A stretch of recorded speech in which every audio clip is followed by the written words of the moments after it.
अरे mic on नहीं था। ऑफ। मैं वापस तो कल क्या हुआ था कल आप लोग सब लोग खत्म हुआ, फिर आप लोग चले गए, तो उसके कुछ 30-40 मिनट्स के बाद में हम लोग भी यहाँ से निकल रहे थे वापस। फाइनली कुछ बच्चे आए थे ऐसा, तो जब जा रहे थे तो ये लोग दिख गए हमको वापस, ऐसे फूट फूट के रो रहे थे बिकॉज खुशी वॉज लीविंग। तो एकदम ऐसा पूरा माहौल बन गया था विदाई का, एकदम तूफान। तो मैंने इनसे पूछा, ये नहीं रो रहे थे, तो इन्होंने क्या जवाब दिया, सर मैं शाम को रोऊंगी। इन्होंने शेड्यूल कर रखा था कि अभी नहीं रोना है, शाम को घर जाना है, डिनर करना है, उसके बाद में 15 मिनट्स का स्लॉट है, उसमें रोना है, उसके बाद में सो जाएंगे। बेस्ट लाइफ में कुछ और हो ना हो, डिसिप्लिन ऐसा होना चाहिए जबलपुर। तो जबलपुर फिर उसके हिसाब से फॉलो हुआ था या नहीं हुआ था? हुआ था। आपके साथ हॉस्टल में कौन रहता है?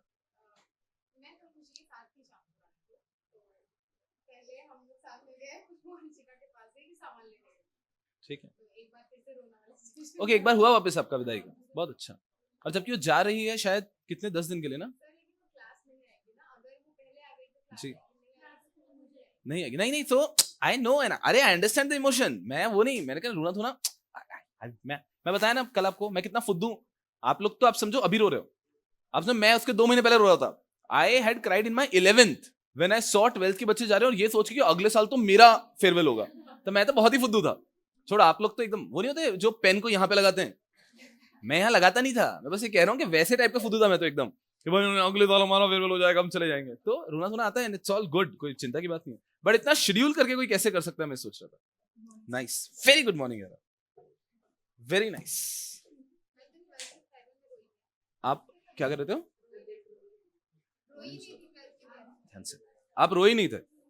हाँ, इसको ऐसे करो ना मैम, गिरा दो ऐसे, पैर से तो गधे, बैठो बैठो बैठो बैठो बैठो, ऐसा थोड़ा बहुत नहीं करने का, भाई से सीखो। तोड़फोड़ मचा दो, पूरी मचा दो। चलो गुंडे, थोड़ी पढ़ाई कर लेंगे। Yes yes yes yes.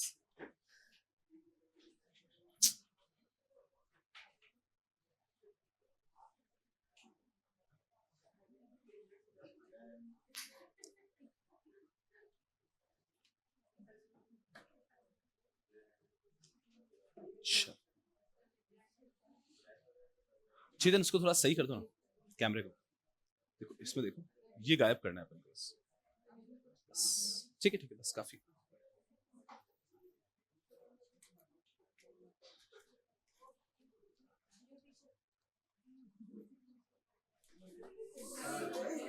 अरे आप लोग, अरे नहीं नहीं, इसको क्या करो, थोड़ा सा ऐसे गिराओ, ऐसे नीचे गिरा दो, ऐसे जितना तो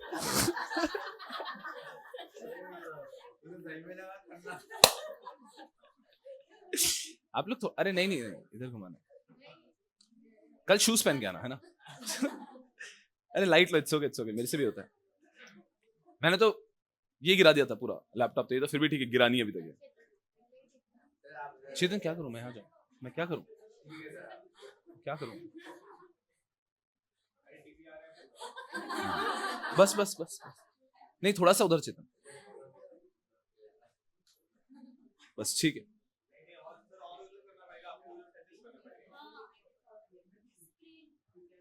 नहीं देखो सुनो, नहीं पर एक्चुअली वो मैं स्क्रीन पे आ रहा हूं ऐसा कह रहे हो आप? वो तो मनोज कर लेगा यार, अब ठीक है छोड़ो। क्या करूं, टीवी खिसका दूं मैं, ऐसे कंधे पे लेके घूम जाऊं, वो वाला टीवी खिसका दूं? बहुत अच्छा लग रहा है आपको, ऐसा लग रहा है आप लोग रिमोट कंट्रोल से मुझे कंट्रोल कर पा रहे हो, ऐसा कि वैसा हो, उधर हो गधों। हे भगवान,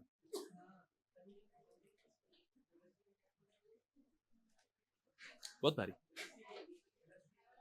चलो अच्छा है, पढ़ाई करते हैं थोड़ी। रिजल्ट के बाद एकदम ऐसा अलार्म अलार्म सा लगता है ना, जैसे एक अलार्म है वो बज चुका है, अब 6 महीने बाद अपना रिजल्ट होगा ऐसा। वैसे मतलब 2 ओपिनियन होते हैं, पता है, कुछ लोग रिजल्ट के बारे में सोचते हैं और कुछ लोग सिर्फ एग्जाम के बारे में सोचते हैं ऐसा।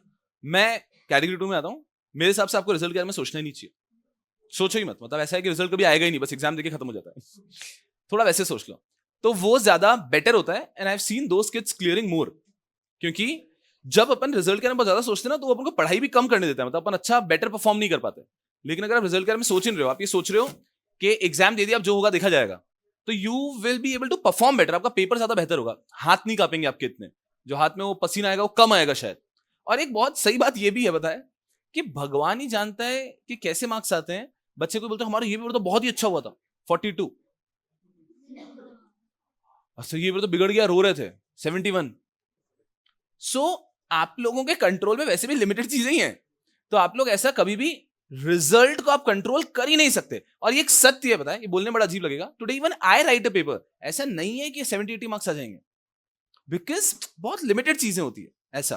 तो आपके हाथ में बस पेपर लिखना है, आप रिजल्ट को कभी कंट्रोल कर ही नहीं पाओगे, कभी भी नहीं कर पाओगे, मतलब नेवर एवर। अब इसका मतलब ये नहीं कि हार्डवर्क का कोई रोल ही नहीं है, बिकॉज जो इस बार की बच्ची AR1 आई है, ये वही बच्ची है जो एक साल पहले एग्जीक्यूटिव में भी AR1 आई थी। So Bhumika Singh has been AR1 last year of executive and this year of professionals. मतलब मेहनत का रोल तो है, ऐसा नहीं कि जीरो है, बट उस बारे में सोचना नहीं है। मतलब वो बच्ची से आप बात करोगे ना, वो इतनी सीधी है बच्ची, इतनी सीधी है वो बच्ची कि उसको ज्यादा इतना वो इतना सोचती भी नहीं है कि इसके बाद में क्या होगा। वो तो अपने किताब है, मुझे पढ़ना है, मुझे पता है बस, अब आगे का मुझे नहीं पता है, आगे का जो होगा देखा जाएगा। मतलब कुछ लोग क्या दिमाग लगा लेते हैं कि सर एग्जाम में अगर बुक के बाहर के क्वेश्चन आ गए तो ये आ गए तो मतलब मैं कुछ नहीं कर सकती उसका, तो शी सो ऐसा, she thinks very in the box वाला एरिया कि मतलब when it comes to examination, और क्या बात है, yes, when it comes to examination एकदम क्लियर कि भाई इतना है, मुझे ईमानदारी से एफर्ट देने, बात खत्म। वो उसके आगे सोचती नहीं है, बहुत भारी क्वालिटी। तो आप लोग भी आई वुड सजेस्ट कि ज्यादा रिजल्ट के बारे में मत सोचो, ये तो बस अलार्मिंग बेल है। कल क्या था 25 अगस्त, तो अब आपका आएगा 25 फरवरी, तो वो एग्जैक्ट 6 मंथ्स होते हैं, तो दिमाग में एक अलार्म जरूर आ सकता है, but I would suggest don't think too much about the results. आप लोग ऐसा ओवर एनालिसिस मत करो कि इस सब्जेक्ट में इतने इतने मार्क्स आए, इन सब्जेक्ट में इतने इतने मार्क्स आए, अगले अटेम्प्ट में क्या होगा ये भगवान ही जानता है, कोई अश्योरिटी नहीं होती है। इस अटेम्प्ट में ये स्कोरिंग है, अगले में कुछ और स्कोरिंग होगा। इस बार एग्जीक्यूटिव उन्होंने एसएल में ऐसे मार्क्स दिए कि उन्होंने मतलब बांट दिए। सो क्या होता है कि टीम एक लिस्ट बनाती है एग्जाम्पशंस की, अब वो एग्जाम्पशन लिस्ट की बजाय वो बोलते हैं कि हम 65 प्लस की लिस्ट बना देते हैं, इतना ज्यादा हो रहा है। तो वो मेरे साथ नहीं, सबके साथ ही हो रहा है, बिकॉज इंस्टीट्यूट ने इस बार एसएल के अंदर अच्छे मार्क्स दे दिए। तो ये किसी के कंट्रोल में नहीं है, अब कोई प्रिपरेशन स्टेज पे इसका कुछ नहीं कर सकता। आप लोग प्रिपरेशन स्टेज पे अगर ऐसा कुछ प्लान आउट करने जाओगे, कुछ नहीं होगा, आपके अटेम्प्ट में क्या पता क्या होगा। सो आप लोग सिंपली ध्यान रखो, बस आप अपना रिसोर्स को सेट कर दो कि मुझे ये और ये पढ़ना है, इसके अलावा दिमाग नहीं लगाना है, एंड बस उस पर आप एफर्ट देते जाओ। Result will be a byproduct then ऐसा, and that will help you reduce your restlessness about क्या होगा क्या होगा क्या होगा। अब जो होगा होगा, मेरे को ये पढ़ के जाना, तो you be very clear. For example आपने सीएफ पढ़ा, तो सीएफ में ये बुक मुझे पढ़ के जानी है और कुछ नहीं, बात खत्म हो गई। मेरे को इसके अलावा ये, और इसमें तो अभ्यास शीट भी लिमिटेड होती है, बस ये अभ्यास शीट खत्म, और कुछ पढ़ना ही नहीं मुझे, क्लियर हूं मैं, ये कर लो और फिर उस पर एफर्ट दे दो, रेदर देन थिंकिंग हेवे अब क्या ऐसा। ये करने से आपका थॉट प्रोसेस बहुत बेटर हो जाएगा और आपका रेस्टलेसनेस कम हो जाता है। अब आपने अपने लिए टारगेट, मुझे यही करना है, जो होगा सो देखा जाएगा, मेरे को यही करना है, तो आप ज्यादा इधर उधर दिमाग नहीं लगाते, ज्यादा ऑर्गेनाइज हो जाता है in every subject. For example आप आईबीसी में पढ़ो तो क्लियर हो जाता है ये है, और ग्रीन अभ्यास शीट 2 भी मुझे करनी है, मुझे ये भी करना है, मुझे ऐसे ऐसे ऐसे करना है, और ये करके जाऊं, बात खत्म। So you set your pointers, अब आपके लिए क्या है, बस वो पॉइंटर्स टच करने, वो टारगेट अचीव करना है, वो आपके कंट्रोल में है। आपको रेस्टलेसनेस वहां पे आती है जो चीज आपके कंट्रोल में नहीं होती है, जो आपके कंट्रोल में है वहां पे रेस्टलेसनेस बहुत मतलब वो नर्वसनेस थोड़ा सा नेग्लिजिबल होती है। रेस्टलेसनेस बढ़ जाती है जब आपके कंट्रोल के बाहर की चीज है। तो अगर आप ऐसा कर दोगे ना, मेरा काम एग्जाम देना है, जो होगा देखा जाएगा, बेस्ट है। हाँ, आपने शूज नहीं पहने ना, नहीं, बैठो बैठो बैठो, कोई टेंशन नहीं, ठीक है फिर कोई शूज वाला चाहिए, आज ही ज्यादा हो रहा है कोई शूज वाला होगा तो क्या होगा, एकदम अच्छे से आपने पहने क्या सर, आप ब्रेक के बाद आओ तो ध्यान रखना है ना, उसको क्या उधर सेजल पे मत गिराना, ठीक है ना, इधर गिराना है ना, और फिर ऐसे, ठीक है, और फिर चेतन को भी ले लेना साथ में। क्या रिकॉर्ड तो हो रहा है, मेरा बोला हुआ नहीं हो रहा, आप जो करोगे वो होगा। नहीं, मेरा तो मैं कटवा दूंगा ना फिर, ऐसा कोई टेंशन नहीं है ना। क्या बैग यही है, ये बेस्ट है ना, हाँ मजा ही आ गया। अरे ये शूज पहन के आए आप, नहीं इनकी पैंट थोड़ी लूज है, नहीं आप बैठो बैठो सर, पता चला मैं बोल रहा हूं कि कूद कूद के आप ये तोड़ दो और हादसा हो जाएगा, तो ऐसा नहीं करेंगे हम। चलो ये आज थोड़ा ज्यादा बाहर है, ठीक है। अरे सुनो कोई बात नहीं, मैं से नहीं हो पाएगा, क्या करूंगा अभी, ठीक है। मतलब चेतन बोल रहा है टूटेगा तो मुझसे ही टूटेगा, अभी आप क्या कर रहे हो ये, चलो ठीक है, एक बार अपन ये लेक्चर तो मैनेज कर लेते हैं, बहुत भारी, चलो अच्छा है।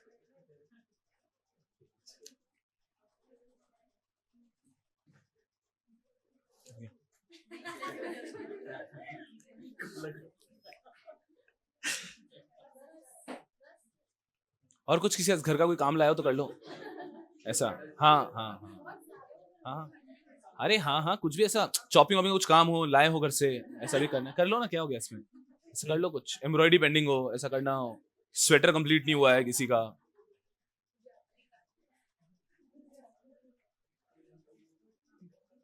हाँ हाँ हाँ हाँ, बहुत अच्छा। चलो कैसे घोंचू आप लोग भी यार, हे भगवान। चलो कदम,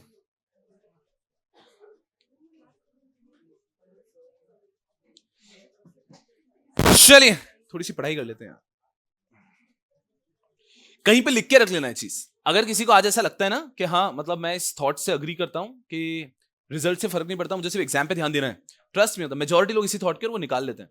तो कहीं पे लिख के रख लेना ताकि वो आपको बार बार दिमाग में उस चीज को बैठाते रहो कि अपना काम है एग्जाम देना, अपन को उसके आगे से मतलब नहीं है, अपने रिसोर्सेज को लिमिट किए एंड देन ठीक है। और बाकी तो अपन को जादू में तो बिलीव करना ही पड़ेगा, हाँ उसके बिना दुनिया चल ही नहीं सकती है भाई ऐसा।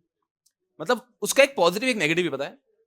कल का जब रिजल्ट का पूरा टाइम चल रहा था ना, तो वॉज वन पैच इवनिंग में 1 आवर का, तब एकदम मेरा मूड ऑफ चल रहा था एकदम ऐसा ऐसा। तो वो मूड ऑफ का क्या कारण है, मतलब एकदम अजीब सा हो जाता है।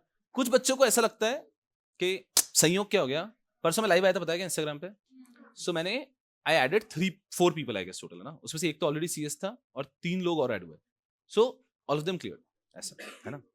अब मैंने थोड़ा ना कुछ किया, मैं कुछ चाह के भी नहीं कर सकता, मतलब ये तो सच्चाई है ऐसा। बट वो क्या होता है कि जो व्यक्ति थोड़ा सा परेशान होता है ना, उसको ऐसा लगने लग जाता है कि नहीं यार कुछ तो फर्क पड़ा, ऐसा ऐसा कुछ तो हुआ है। सो गाय मैसेज मी एक्सप्रेसली, मतलब उस टाइम पे एकदम अच्छा लगना चाहिए, पर उस टाइम पे बहुत अजीब लगने लग गया। बताता हूँ, अगर मुझे मिल पाता है तो वो, मतलब आप देखोगे ना, यू यस यस यस, उसी का एक और मैसेज आया भाई।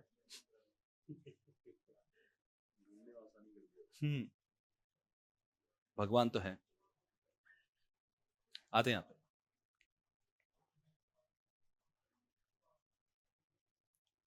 ये सीएस बन गया व्यक्ति। सो लास्ट ईयर क्या होता, आई स्टे देयर ओनली ना, विमाननगर के पास में। तो आई वाज समवेयर एंड ये व्यक्ति अपने दोस्त के साथ में ऐसे जा रहा था टू व्हीलर पे, तो एकदम से ऐसा दिख गया, तो ये रुक गया। सो संयोगवश तब तक मैसेज तो पढ़ी लिया आपने ना,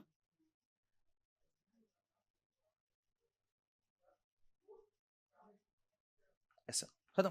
तो ऑब्वियस सी बात है, इसमें कोई रोल हो ही नहीं सकता है, इम्पॉसिबल सा रोल है, मतलब शून्य वाली पॉसिबिलिटी है। बट अब क्या है, जो इनके एकदम खास मित्र है, उनका ये मानना है कि बस वो आएंगे मिलेंगे और बस अभी हो जाएगा, हमारा क्यों नहीं हुआ। अगर ऐसा है कुछ तो हमारा क्यों नहीं हो रहा है। When a person is vulnerable ना, वो व्यक्ति कोई भी चीज का ब्लेम खुद पे ले लेता है कि मतलब ये हो रहा है तो मेरे साथ, मेरे में कुछ बहुत ज्यादा प्रॉब्लम है क्या। And specially when the result is 30%। So now मतलब उसका कहना है कि मैं भी तो इसके साथ में था, जब हम 2 लोग मिले आपसे, ठीक है, ये हो गया, इसने मुझे बताया हो गया, और ये बता रहा है कि आपके कारण हो गया, ठीक है। क्या क्या हो गया उस दिन, क्या मतलब आपने ऐसा इसको देखा मुझको नहीं देखा, क्या प्रॉब्लम क्या हुई ऐसा, आपने ऐसे कंधे पे, इसके कंधे पे हाथ रखा था, मेरे कंधे पे नहीं रखा था, मैं फोटो देख रहा हूँ। What I am trying to communicate is कि कभी कभी आप जब एक व्यक्ति, कोई भी आप भी होते हो मैं भी हो सकता हूँ, जब अपन वल्नरेबल होते हैं ना, अपन सब चीजों का ब्लेम अपने ऊपर लेने के, मतलब कुछ तो बहुत ही गलत हो रहा है, ये भी इस व्यक्ति ने मेरे साथ ऐसा किया, ये मेरे साथ, एवरीथिंग अपन बहुत अक्यूमुलेट कर लेते हैं, और फिर बहुत डिफिकल्ट हो जाता है उस चीज में मूव ऑन करना। या तो अपन खुद का बहुत ज्यादा सेल्फ डाउट में चले जाएंगे कि अपनी प्रॉब्लम है, या फिर अपन हर एक व्यक्ति की गलती ढूंढना चालू कर देते हैं कि इसकी भी गलती है, इसकी भी गलती है, इसकी भी गलती है, ऐसा। एंड वेर इन 1 महीने बाद, 6 महीने बाद, या 1 साल बाद, या 5 साल बाद आपको रियलाइज होगा कि ऐसा कुछ है ही नहीं, ज्यादातर चीजें एक बहुत अच्छा कोइंसिडेंस है, दैट्स इट। अब एफर्ट तो लेना ही पड़ेगा, मेहनत को कोई वो सब्सिट्यूट नहीं है, but you can not just blame stuff up. तो ऐसा बहुत ऑड सा सिनेरियो हो जाता है कभी कभी। तो to every student my sincere suggestion is, क्योंकि आप लोगों का 6 महीने में एग्जाम है और आपके बहुत सारे मित्र ऐसे होंगे जिन लोगों का नहीं हो पाया होगा, सो जस्ट टेल देम कि कुछ मतलब लोड लेने का नहीं है, it is perfectly okay, you should just not think about the result, result is not in your control. इस बार कुछ ऐसे लोग थे, मैं आपको पॉसिबली एक पूरा स्क्रीनशॉट्स का बनाता हूँ, रिजल्ट्स मार्कशीट्स वगैरह का दिखाता हूँ कि कैसे कैसे बच्चे पास हुए हैं, कि कुछ हैं जो 4-4 5-5 साल से दे रहे थे and they were not able to clear. 133, 134, 132, 150 जब पासिंग था ऐसा, फिर 148, 149, 143, एंड इस बार देव क्लियर्ड। मतलब वो तो पागल ही हो गए। अब प्रॉब्लम कहाँ है? प्रॉब्लम उस बच्चे में नहीं है कि जो भी क्लियर हो गया, वो तो बहुत खुश है, उसको आज मैं जो बोलूंगा वो मान लेगा। मतलब अभी उसको अपन को कुछ और सहारा देने की जरूरत नहीं है, ही इज वेरी हैप्पी। एक बच्चा जिसने यही अटेम्प्ट स्किप किया था, वो बीमार था, इसलिए 3 साल से एग्जाम दे रहा है, नहीं हो रहा है, ये अटेम्प्ट उसने स्किप किया। अब उसको जो थॉट आता है ना, वो दिमाग में आता है कि मतलब कुछ तो बहुत ही गलत है यूनिवर्स में मेरे साथ, मतलब कुछ तो ऐसा है ना कि मतलब मैं देता तो मैं हो ही जाता, अभी इतने सब लोग अटके हुए थे, वो मेरे साथ दे रहे थे, अब हो गए, अब ये क्या बात हुई ऐसा। So you have to have that faith कि things are not in your control. आप बस अपना 100% देते रहो, दैट्स इट। कैसे करो? कुछ बच्चे थे, इन्होंने सीएस छोड़ दिया था, वापस स्टार्ट किया है, क्लियर हो गए, आया 27% का। और भले ही अपन कुछ भी करें, मतलब 100% पासिंग परसेंटेज को अपन एक क्राइटेरिया लेके नहीं चल सकते, बट क्लियर ऑड्स तो है ना, 4 में से एक व्यक्ति पास हुआ है, विच इज ह्यूज। 4 में से एक व्यक्ति पास होना is huge, super huge. Generally अपने 10 में से एक व्यक्ति पास होता है, तो 10 में से एक को आप 4 में से एक कंपेयर ही नहीं कर सकते हो, तो ये बात तो है।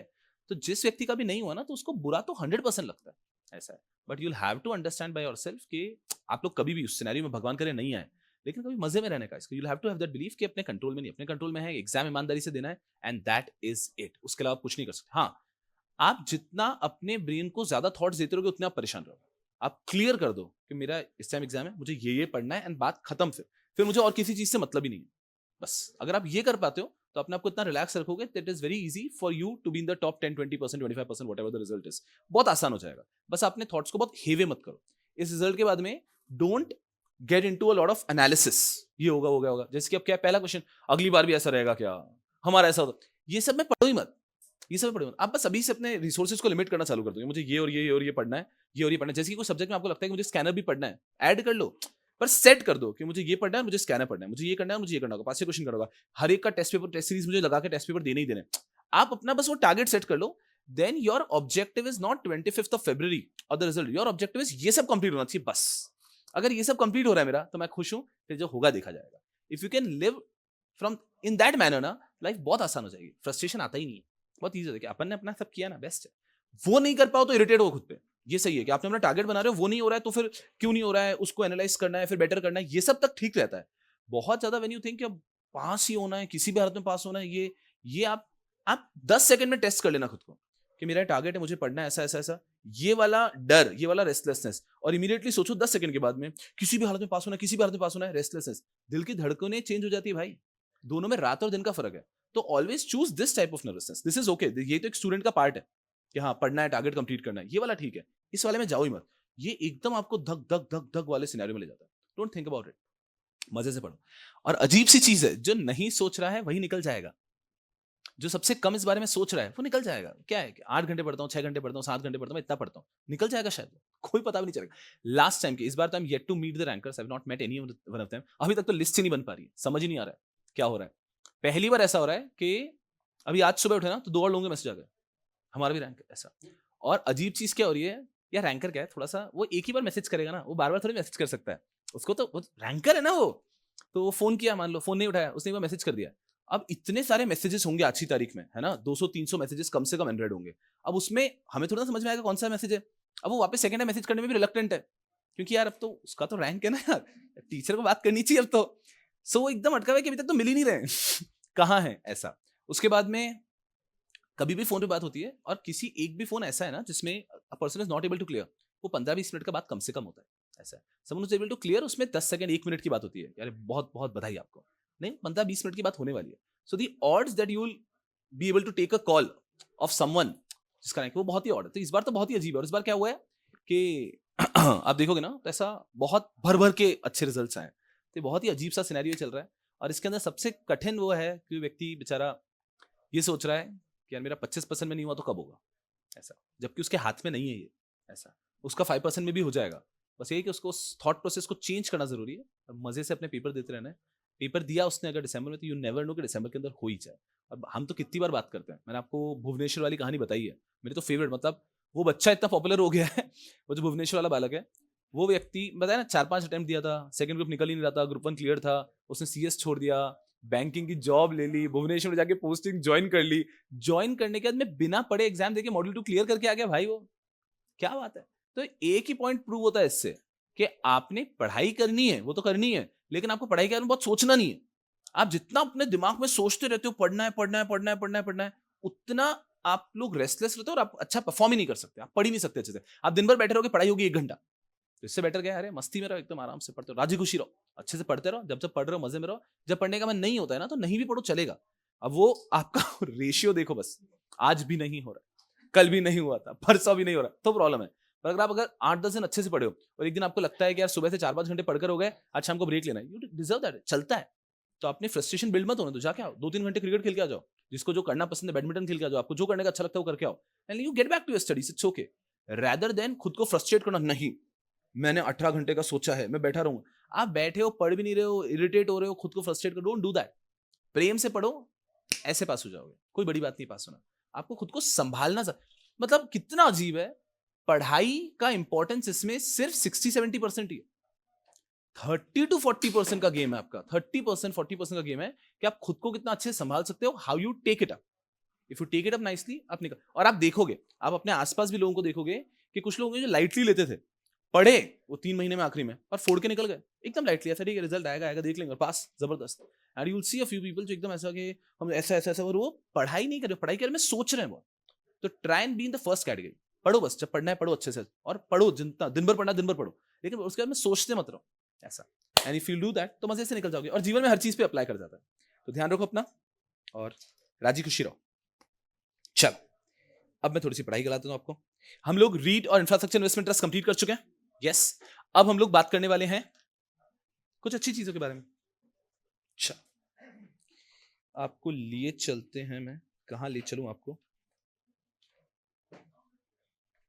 अरे मेरा फेवरेट चैप्टर, चैप्टर नंबर 1 पे आ जाओ। यस, अरे क्या चैप्टर है, आ हा, यस, चैप्टर नंबर 1,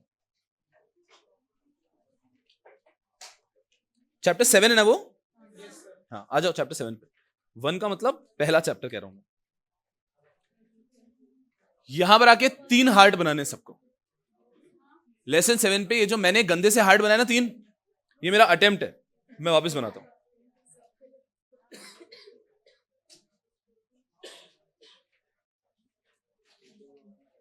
पहले वाले अच्छे थे, ये बेटर है। इस चैप्टर से अगर आपको प्यार ना हो जाए तो मैं मेरा नाम बदल के शाहरुख खान रख लूंगा आज ही, ठीक है ना?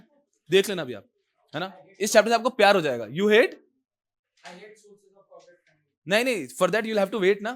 किसी से भी प्यार करने के लिए आपको उससे मिलना तो पड़ता है, दूर से तो सिर्फ नफरत हो सकती है। चलो पढ़ाई करते हैं हम थोड़ी सी। चलो आओ, चलो। ए और हाँ, गधों, वो कहाँ है अपनी छोटी बच्ची कर्नाटक? गधे क्यों नहीं है आप लोग? मतलब बीमार, मतलब कुछ नया हुआ था, ऐसे 5-6 साल से बीमार वाला बीमार था? क्या हो गया? और अपन, you were also not well. गधे, तो उस दिन अग्री तो कर लिया आप, okay, you agreed, I think you stopped speaking, तो मुझे लगा आप अग्री कर चुके हो। बोलते मैं और बोलता, गधे। बट कह रहे हाँ, आंध्र प्रदेश आपने तो मुझे मना ही कर दिया था, और आप बीमारी ठीक ही नहीं हुई आपकी। But we really miss you guys, ऐसा बड़ा मजा आया था। 5 मिनट आप लोगों के बारे में बात की हमने, फुल एकदम 5 मिनट आप लोगों के बारे में बात की हमने। क्या हुआ? नहीं, एक सेकंड सोचा ना, आपके लिए एक सेपरेट सेशन है, तो इन चारों को पहले बात कर, फिर मैं आपके ऊपर आ रहा हूँ, समझ में आया क्या? ऐसा चलो, नहीं पढ़ करता हूँ आपको एक्चुअली, ठीक है आप नहीं आए, बट हाँ वी मिस्ड यू, ऐसा कह रहा हूँ, है ना? आपको ही मैम, आपको वीडियो कॉल करने की कोशिश भी की हमने 2 बार, ऐसा एक बार थोड़ा सा हुआ, एक बार नहीं हुआ, 2-3 लोगों ने मना किया मत करो, बाद में नाम बता दूंगा। अरे आई एम जस्ट किडिंग। चलो, ऐसा लोग कॉन्शियस हो गए, अरे ये सब रिकॉर्ड। नहीं, आई एम जस्ट किडिंग। आप लोग आते, क्या हो गया? नहीं, अमे पे भी एक सेपरेट सेशन है, क्योंकि अमे तो हाँ बोल के नहीं आया। ऐसे क्यों किया आपने? आप पैसे भर के नहीं आए क्या? ऐसे लोग पसंद है लोगों को। हाँ हाँ, क्या?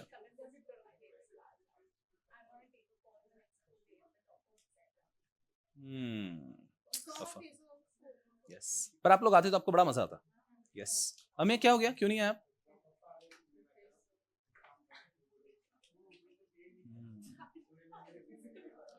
ओके, आपके डैड पुणे में रहते नहीं है क्या परमानेंटली? आ आपके डैड पॉलिटिक्स में ही है क्या फुल टाइम? नहीं। ओके ओके, तो वो पुणे में बहुत कम रहना होता है और उसी दिन उनका पुणे आना हो गया था। हाँ, ये बात तो सही है, इतने भी इंपॉर्टेंट नहीं है लोग। हाँ नहीं, कोई और बोलते दोस्त आया तो मैं कह रहा था आ जाओ, अब पापा आए हैं तो ठीक है, बात सही है आपकी, ये बात सही है। नहीं बट आप लोग आते तो बड़ा मजा आता, ऐसा बहुत ही प्रेम पूर्वक सब लोग रहे। Let's hope so, let's hope so. चलो, क्या चाहिए सर आपको? ये चाहिए आपको? बेस्ट है। चलिए अब थोड़ा सा पढ़ाई कर लेते हैं हम लोग, बहुत ज्यादा हो गया। चलिए lesson number 7, source of corporate funding. ये चैप्टर से आप सबको प्रेम 100% हो जाएगा, क्योंकि इस चैप्टर में कुछ पढ़ना ही नहीं है। आते हैं, देखो सुनो अच्छे से, सब लोग स्क्रीन पर रहना। सबसे पहला चैप्टर का नाम क्या है? सोर्स ऑफ कॉर्पोरेट फंडिंग, और उसका पहला टॉपिक है सोर्स ऑफ कॉर्पोरेट फंडिंग। कुछ है ही नहीं। इन्होंने पहले टॉपिक के अंदर बताया कि आपको पूरे चैप्टर में क्या क्या पढ़ाएंगे। नहीं नहीं, सब लोग मेरे साथ रहो, मजा ही आ जाएगा आपको। स्क्रीन पे सब लोग यहां पे,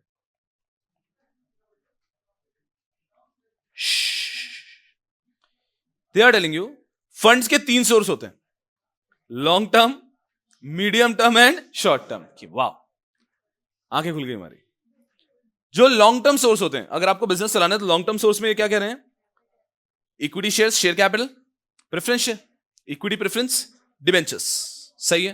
तो अगर लॉन्ग टर्म के लिए धंधे को पैसा चाहिए तो वो equity shares, preference shares, debentures से आ सकता है।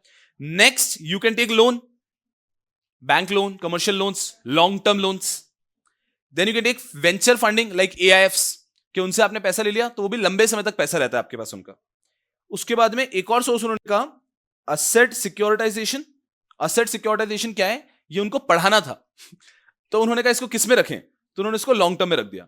This is also a way जिससे कि सिक्योरिटीज इशू की जाते हैं, securitise debt instrument, mortgage back securities, asset securitisation, ये सब एक ही है, इसी चैप्टर में पढ़ेंगे भी सही। उसके बाद में आ जाता है international financing bye way of ADR, GDR, ECB.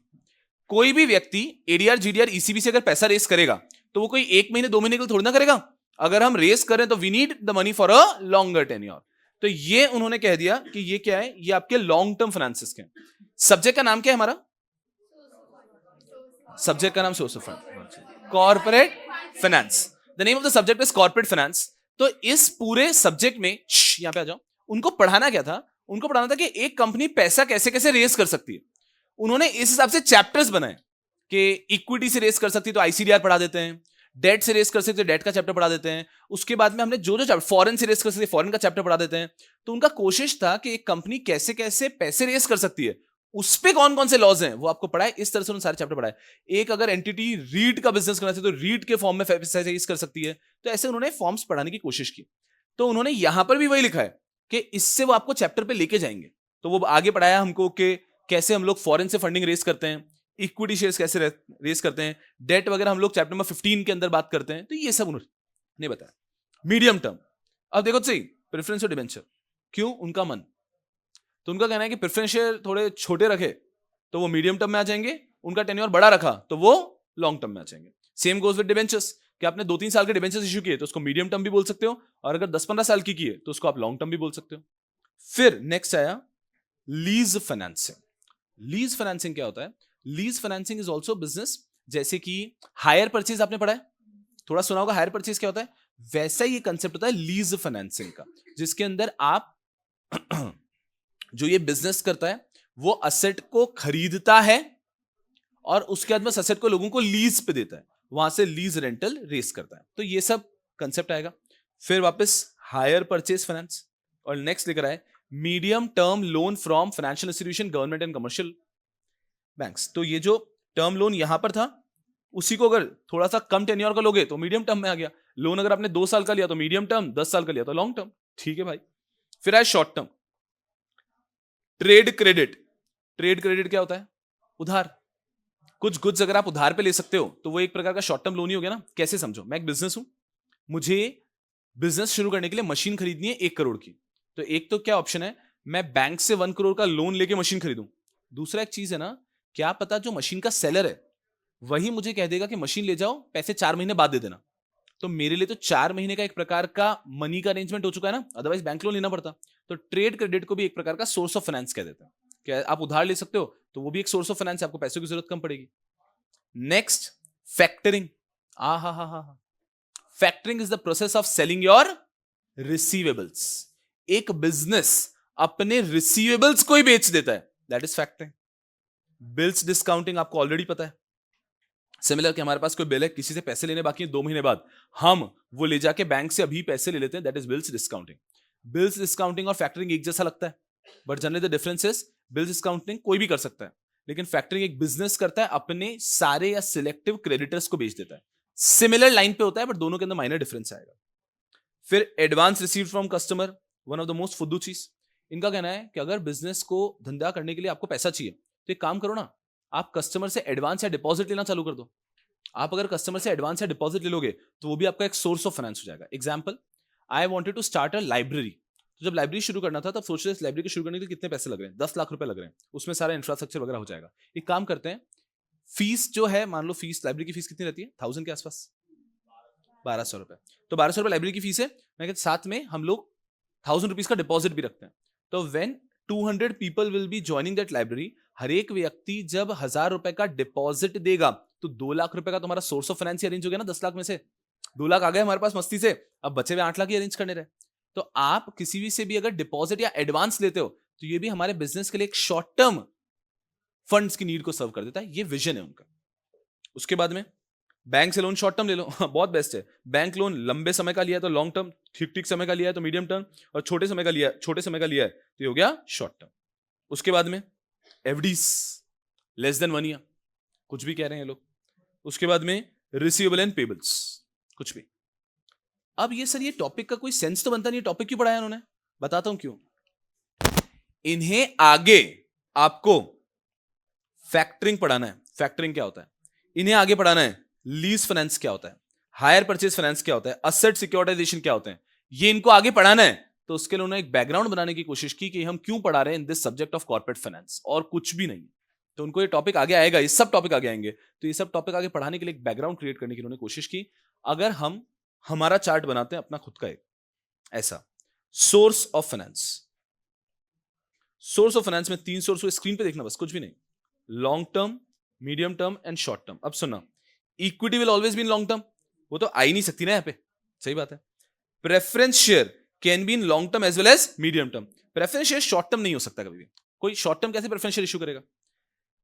Debentures की भी मैं बात करूं तो debentures long term, medium term, short term भी डिबेंचर्स नहीं होंगे. आप 1 साल के लिए डिबेंचर्स इशू करोगे, कठिन है. मैं प्रैक्टिकली बात करता हूं. लोन तीनों जगह पे आ सकता है. लोन लॉन्ग टर्म है, लंबे समय का लिया है, लोन मीडियम टर्म भी हो सकता है, लोन शॉर्ट टर्म भी हो सकता है. यहां तक लॉजिकल बात हो रही है, एकदम सही कि ये ऐसा होता है. उसके बाद में तो वो आ गए जो टॉपिक उनको आपको पढ़ाना है. सिक्योरिटाइजेशन पढ़ाना है तो सिक्योरिटाइजेशन यहां पे लिख दिया. उनको फैक्टरिंग पढ़ाना है तो उन्होंने फैक्टरिंग कहीं पे लिख दिया. तो उसके बाद में तो जो उनको लीज फाइनेंसिंग पढ़ा तो लीज फाइनेंसिंग कहीं पे लिख दिया. तो जो उनको टॉपिक पढ़ाने आगे, वो टॉपिक यहां पे करने की कोशिश की, बाकी कुछ भी नहीं. So the topic does not make any sense. ये टॉपिक आपको कोई पढ़ने की भी जरूरत नहीं है. ये टॉपिक सिंपल एक सोर्स ऑफ फाइनेंस की हेडिंग है कि सोर्स ऑफ फाइनेंस कहां कहां से हो सकता है. चल, बहुत अच्छी बात है. इसके बाद में उन्होंने पहली चीज पढ़ाई, शेयर कैपिटल क्या होता है. हो, हमारी तो आंखें खुल गई. ये यहां पे बताएंगे, a company can issue 2 type of shares, equity shares and preference shares. कुछ भी जो उनका दिल है. सो ठीक है, शेयर कैपिटल. उसके बाद में आते हैं governing framework for share capital debentures. पूरी क्लास का ध्यान है, पहले पूरा ऐसे ही चलेगा. ये चैप्टर ही नहीं है. इसमें 2-3 कंसेप्ट है जो मुझे अच्छे पढ़ाने, इसके लिए चैप्टर को यहां पे डिस्कस कर रहा हूं अच्छे से, बाकी कुछ भी नहीं है. फिर ये लेकर आए नेक्स्ट टॉपिक, गवर्निंग फ्रेमवर्क. सब लोग बने रहना मेरे साथ.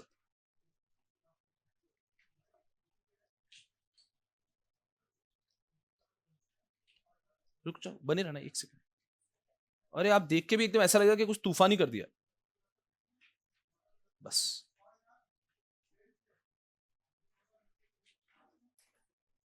आप लोग कुछ भी मत करना, भी हाईलाइट वगैरह भी नहीं. सब लोग यहां पे. Yes, governing regulatory framework for share capital and debentures. अगर कोई भी डेट सिक्योरिटी आप इशू करते हो, शेयर कैपिटल इशू करते हो, क्या क्या लॉ अप्लाई हो रहा है. सबसे पहला law, the companies act 13 and companies share capital debenture rules 2014. कि कंपनीज एक्ट आप पे अप्लाई हो जाएगी और companies share capital debenture rules apply हो जाएंगे. अब वापस इक्विटी शेयर कैपिटल 2 टाइप की हो सकती है. शेयर कैपिटल दो टाइप की हो सकती है, इक्विटी और preference. Equity share capital further दो टाइप की हो सकती है, विथ वोटिंग राइट और विथ डिफरेंशियल राइट। तो with uniform voting right and with differential voting right. याद आ रहा है कुछ? ये तो एग्जीक्यूटिव का भी बेसिक है। ये ऐसा भी नहीं है कि हम लोग प्रोफेशनल का बेसिक पढ़ रहे हैं, ये एग्जीक्यूटिव का भी बेसिक चल रहा है। तो उन्होंने बस, इनका मन था, why? Because this is the first chapter of CF ना। अब पूरा सब पढ़ने के बाद ही हमको एकदम फुद्दू लगता है। फिर दूसरी चीज लेकर आए कि और कौन से लॉ अप्लाई होते हैं। ये आए यहां पे, SEBI issue and listing of non convertible securities regulation 2021। ये हम पढ़ेंगे चैप्टर नंबर 15 के अंदर। ये रेगुलेशन कि नॉन कन्वर्टेबल सिक्योरिटीज आप जब इशू करते हैं तब क्या होता है, तो इसके बारे में थोड़ा सा लेकर आए कि इसमें क्या क्या कवर होता है। स्क्रीन पे ध्यान देना। Issuance and listing of debt securities, preference shares by way of public issue, कि कोई भी एंटिटी अगर डेट या प्रेफरेंस शेयर इशू करे by way of public issue तो ये होगा। Next, issue and listing of non convertible security by an issuer on private placement basis. First point में उन्होंने कहा पब्लिक इशू, सेकंड पॉइंट में प्राइवेट प्लेसमेंट लेकर आए, और लास्ट में वो लेकर आए even listing of commercial paper issued by an issuer in compliance with guidelines framed by RBI. अब थोड़ा सा यहाँ पे स्लो डाउन होता हूं, ये हम 15 में पढ़ेंगे, लेकिन 15 अभी तक पढ़ा नहीं है, तो इस कारण से इसको थोड़ा स्लो डाउन हो जाता है। पहले दो रेगुलेशंस हुआ करती थी, आपने उनमें से एक रेगुलेशन का नाम भी सुना होगा शायद से, issue and listing of non convertible redeemable preference shares regulation, और एक रेगुलेशन थी ILDS, issue and listing of debt securities. ये दो रेगुलेशन थी, आई रिपीट, दो रेगुलेशन थी। एक थी issue and listing of non convertible redeemable preference shares regulation, और दूसरी रेगुलेशन थी ILDS, issue and listing of debt securities. ये इन दोनों को रिपील करके, इन दोनों की प्रोविजंस को ऐड करके एक रेगुलेशन बनाई गई, that was SEBI issue and listing of non convertible securities. तो इसमें डेट भी आ गया और प्रेफरेंस शेयर भी आ गया। पहले जब, अब ये कब हुआ था ये बता देता हूं, जब आपके दोनों रेगुलेशन मिक्स हुई थी, कौन सी वाली? इंप्लॉइज वाली, स्वेट इक्विटी शेयर, उसी ईयर में साथ में उन्होंने इसको भी ऐड किया। तभी आप देखो share based employ benefit and sweat equity shares regulation भी ईयर क्या है? 2021। सेम ईयर में सेबी ने ये भी किया। तो सेबी ने साथ में आइडेंटिफाई की कि इनको अलग अलग रखने की क्या जरूरत है, इन दोनों रेगुलेशंस को भी मर्ज कर देते हैं, इन दोनों रेगुलेशंस को भी मर्ज कर देते हैं, और इस तरह से 2021 की दो रेगुलेशंस बनी थी। अब वो तो आपके सिलेबस में डिटेल में है तो वो कवर हो जाता है, ये आपके सिलेबस में डिटेल में नहीं है, तो जितना होगा उतना हम पढ़ेंगे। अभी तो उन्होंने इतना सा बताया कि ये रेगुलेशन किस किस पे अप्लाई होती है। So SEBI issuance and listing of, अब याद रखना भी कितना इजी हो गया, हमें डेट को भी कवर करना है, प्रेफरेंस शेयर को भी कवर करना है, तो इसका नाम ही दे दिया issuance and listing of non convertible security. Sir अगर कन्वर्टेबल डेट या कन्वर्टेबल प्रेफरेंस है उसपे तो आईसीडीआर आता है, क्योंकि आईसीडीआर कहता है कि हम अप्लाई होंगे इक्विटी शेयर पे भी और साथ में कन्वर्टेबल सिक्योरिटी पे भी, बिकॉज कन्वर्टेबल सिक्योरिटी जब इशू होती है उसके बाद में वो आगे कन्वर्ट होकर इक्विटी में हो जाएगी ना। अगर हम कन्वर्टेबल सिक्योरिटी पे आईसीडीआर अप्लाई नहीं करते हैं तो एक रूट हो जाता कि वो इस रेगुलेशन के थ्रू आती कन्वर्टेबल और बाद में कन्वर्ट होकर इक्विटी शेयर बन जाती। तो ICDR is applicable on pure equity as well as convertible securities. तो बचे कौन? नॉन कन्वर्टेबल, उनके लिए regulation SEBI issue and listing of non convertible securities 2021। We good here. अब ये अप्लाई किस पे होता है? पहले दो पॉइंट लॉजिकल है, issuance and listing of debt securities, ILDS का डेट लिया, and non convertible redeemable preference share. जब भी इशू और लिस्ट करना है आपको डेट या non convertible redeemable preference shares by an issue by way of public issue, debt का या non convertible redeemable preference shares का कभी भी पब्लिक इशू होगा तो ये सिक्योरिटी आएगी, या फिर डेट का या non convertible redeemable preference share का कभी भी प्राइवेट प्लेसमेंट होगा तभी भी ये रेगुलेशन आएगा। Second, issuance and listing of non convertible securities by an issuer issued on private placement basis. First में इन्होंने आपको क्लियरली बताया डेट और प्रेफरेंस का पब्लिक इशू, दूसरे में उन्होंने कहा कि हाँ कोई भी नॉन कन्वर्टेबल सिक्योरिटी है, इसका मतलब ही डेट और प्रेफरेंस शेयर्स ही हुए ना, इनका अगर कभी आप प्राइवेट प्लेसमेंट भी कर रहे हो तो भी यही रेगुलेशन अप्लाई होगा। बहुत इजी टू रिमेंबर है। The name of the regulation is issuance and listing of non convertible securities regulation 2021। It applies on first issuance and listing of, नाम में ही इशू एंड लिस्टिंग तो यहां पे भी आ गया issue and listing. It applies on issuance and listing of debt securities and issuance and listing of non convertible redeemable preference shares by way of public issue. Second point में अभी थक गए तो उन्होंने क्या काम करा, issuance of non convertible security bye way of private placement, issuance and listing of non convertible security bye way of private placement, focus private placement पे। ये दो पॉइंट सबको याद रहेंगे, बहुत इजी है।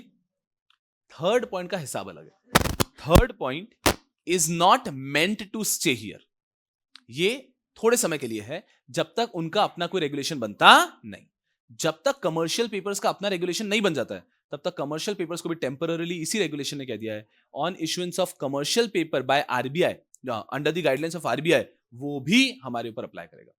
सर क्यों कमर्शियल पेपर का परमानेंट घर नहीं है? डेट सिक्योरिटी और प्रेफरेंस शेयर पे पूरे रूल चलते हैं सेबी के, लेकिन कमर्शियल पेपर पे पूरे रूल चलते हैं आरबीआई के। तो आरबीआई उसके लिए एक सेपरेट रूल बनाएगा कभी?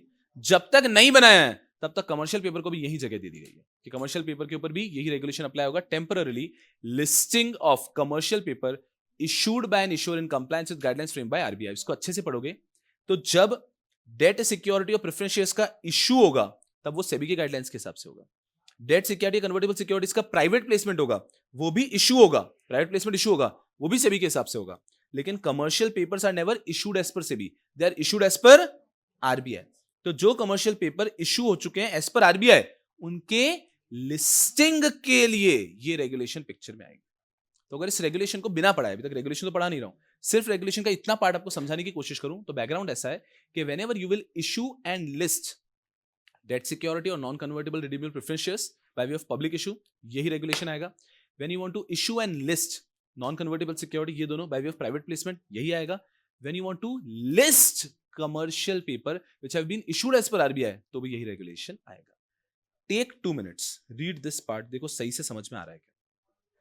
देखो ये आपने पढ़ा नहीं है तो थोड़ा अजीब लगेगा, लेकिन इजी है, बहुत डिफिकल्ट नहीं है।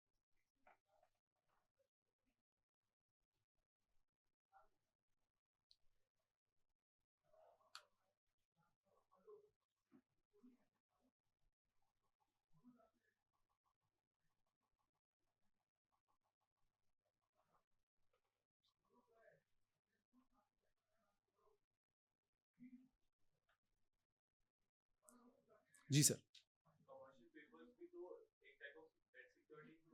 नहीं, नॉट एग्जैक्टली अपन जैसे कि बताऊं, ट्रेजरी बिल्स होता है, हाँ, वो तो इशू ही आरबीआई करता है। कमर्शियल पेपर में डिफरेंस क्या है, वो ट्रेजरी बिल जैसे होंगे पर वो इशू कंपनीज को भी करना अलाउड है। तो ऐसा समझो, आरबीआई जो इशू करता है उसको ट्रेजरी बिल कहते हैं, similar instrument companies are allowed to issue, उसको कमर्शियल पेपर कहते हैं। तो जब कमर्शियल पेपर इशू होते हैं, जिस भी आप इंस्ट्रूमेंट का नाम कमर्शियल पेपर रखना चाहते हो, होंगे वो डिबेंचर जैसे ही होंगे कि उसका भी क्वांटम होगा, उसका अंदर भी आपको प्रिंसिपल रिपीट करना है, इंटरेस्ट करना है। लेकिन अगर आप उसके ऊपर नाम देना चाहते हो कमर्शियल पेपर का, तो रूल इशू करते टाइम आपको आरबीआई का अप्रूवल लेना है। And they are always short term securities, they are not long term securities. इसके अंदर आपके बहुत सारे रूल आते हैं, जैसे कि लिक्विडिटी रखनी है, कोई भी व्यक्ति को एक टेन्योर दिया आपने 6 months 1 year का, तो उसी को कंप्लाई करते हुए चलना है। सो जो रूल्स कंपनी लॉ के हैं वो कमर्शियल पेपर पे अप्लाई नहीं करते, जो रूल सिक्योरिटीज लॉ के हैं वो कमर्शियल पेपर पे अप्लाई नहीं करते। कमर्शियल पेपर इशू करने के लिए रूल्स अप्लाई होते हैं आरबीआई के। नेचर डेट जैसा ही है। आज ट्रेजरी बिल का भी नेचर तो डेट ही है ना, कि आज ट्रेजरी बिल के अंदर भी आरबीआई आपसे पैसे लेता है और 90 days के बाद आपको आपके पैसे वापस दे देता है अलॉन्ग विद इंटरेस्ट। तो नेचर डेट है, लेकिन उसका नाम क्या है इसके हिसाब से डिपेंड करेगा कि उस पर रूल कौन से अप्लाई कर रहा है। तो अगर कमर्शियल पेपर नाम से किसी भी कंपनी को इशू करना है तो they have to follow, company law apply नहीं होता है, then they have to follow RBI के रूल्स। तो commercial papers are issued as per RBI. तो अगर यहां पे तो इतनी सी बात है कि इशू तो आरबीआई के हिसाब से होंगे, लिस्टिंग का प्रोसेस क्या करना है, तो लिस्टिंग के लिए दे दिया, दैट्स इट। बिल्कुल सही बात है। जरूरत इतनी सी है कि जब भी कोई भी डॉक्यूमेंट को अगर आप कमर्शियल पेपर बोल देते हो तो आरबीआई की एक प्रकार से मोहर लग जाएगी। जैसे आरबीआई की मोहर लग गई, people are more comfortable to invest. RBI बहुत हद तक गारंटी देता है फिर कि इतने इतने अमाउंट का है तो मैं इंश्योर करता हूं, मैं बैठा हूं।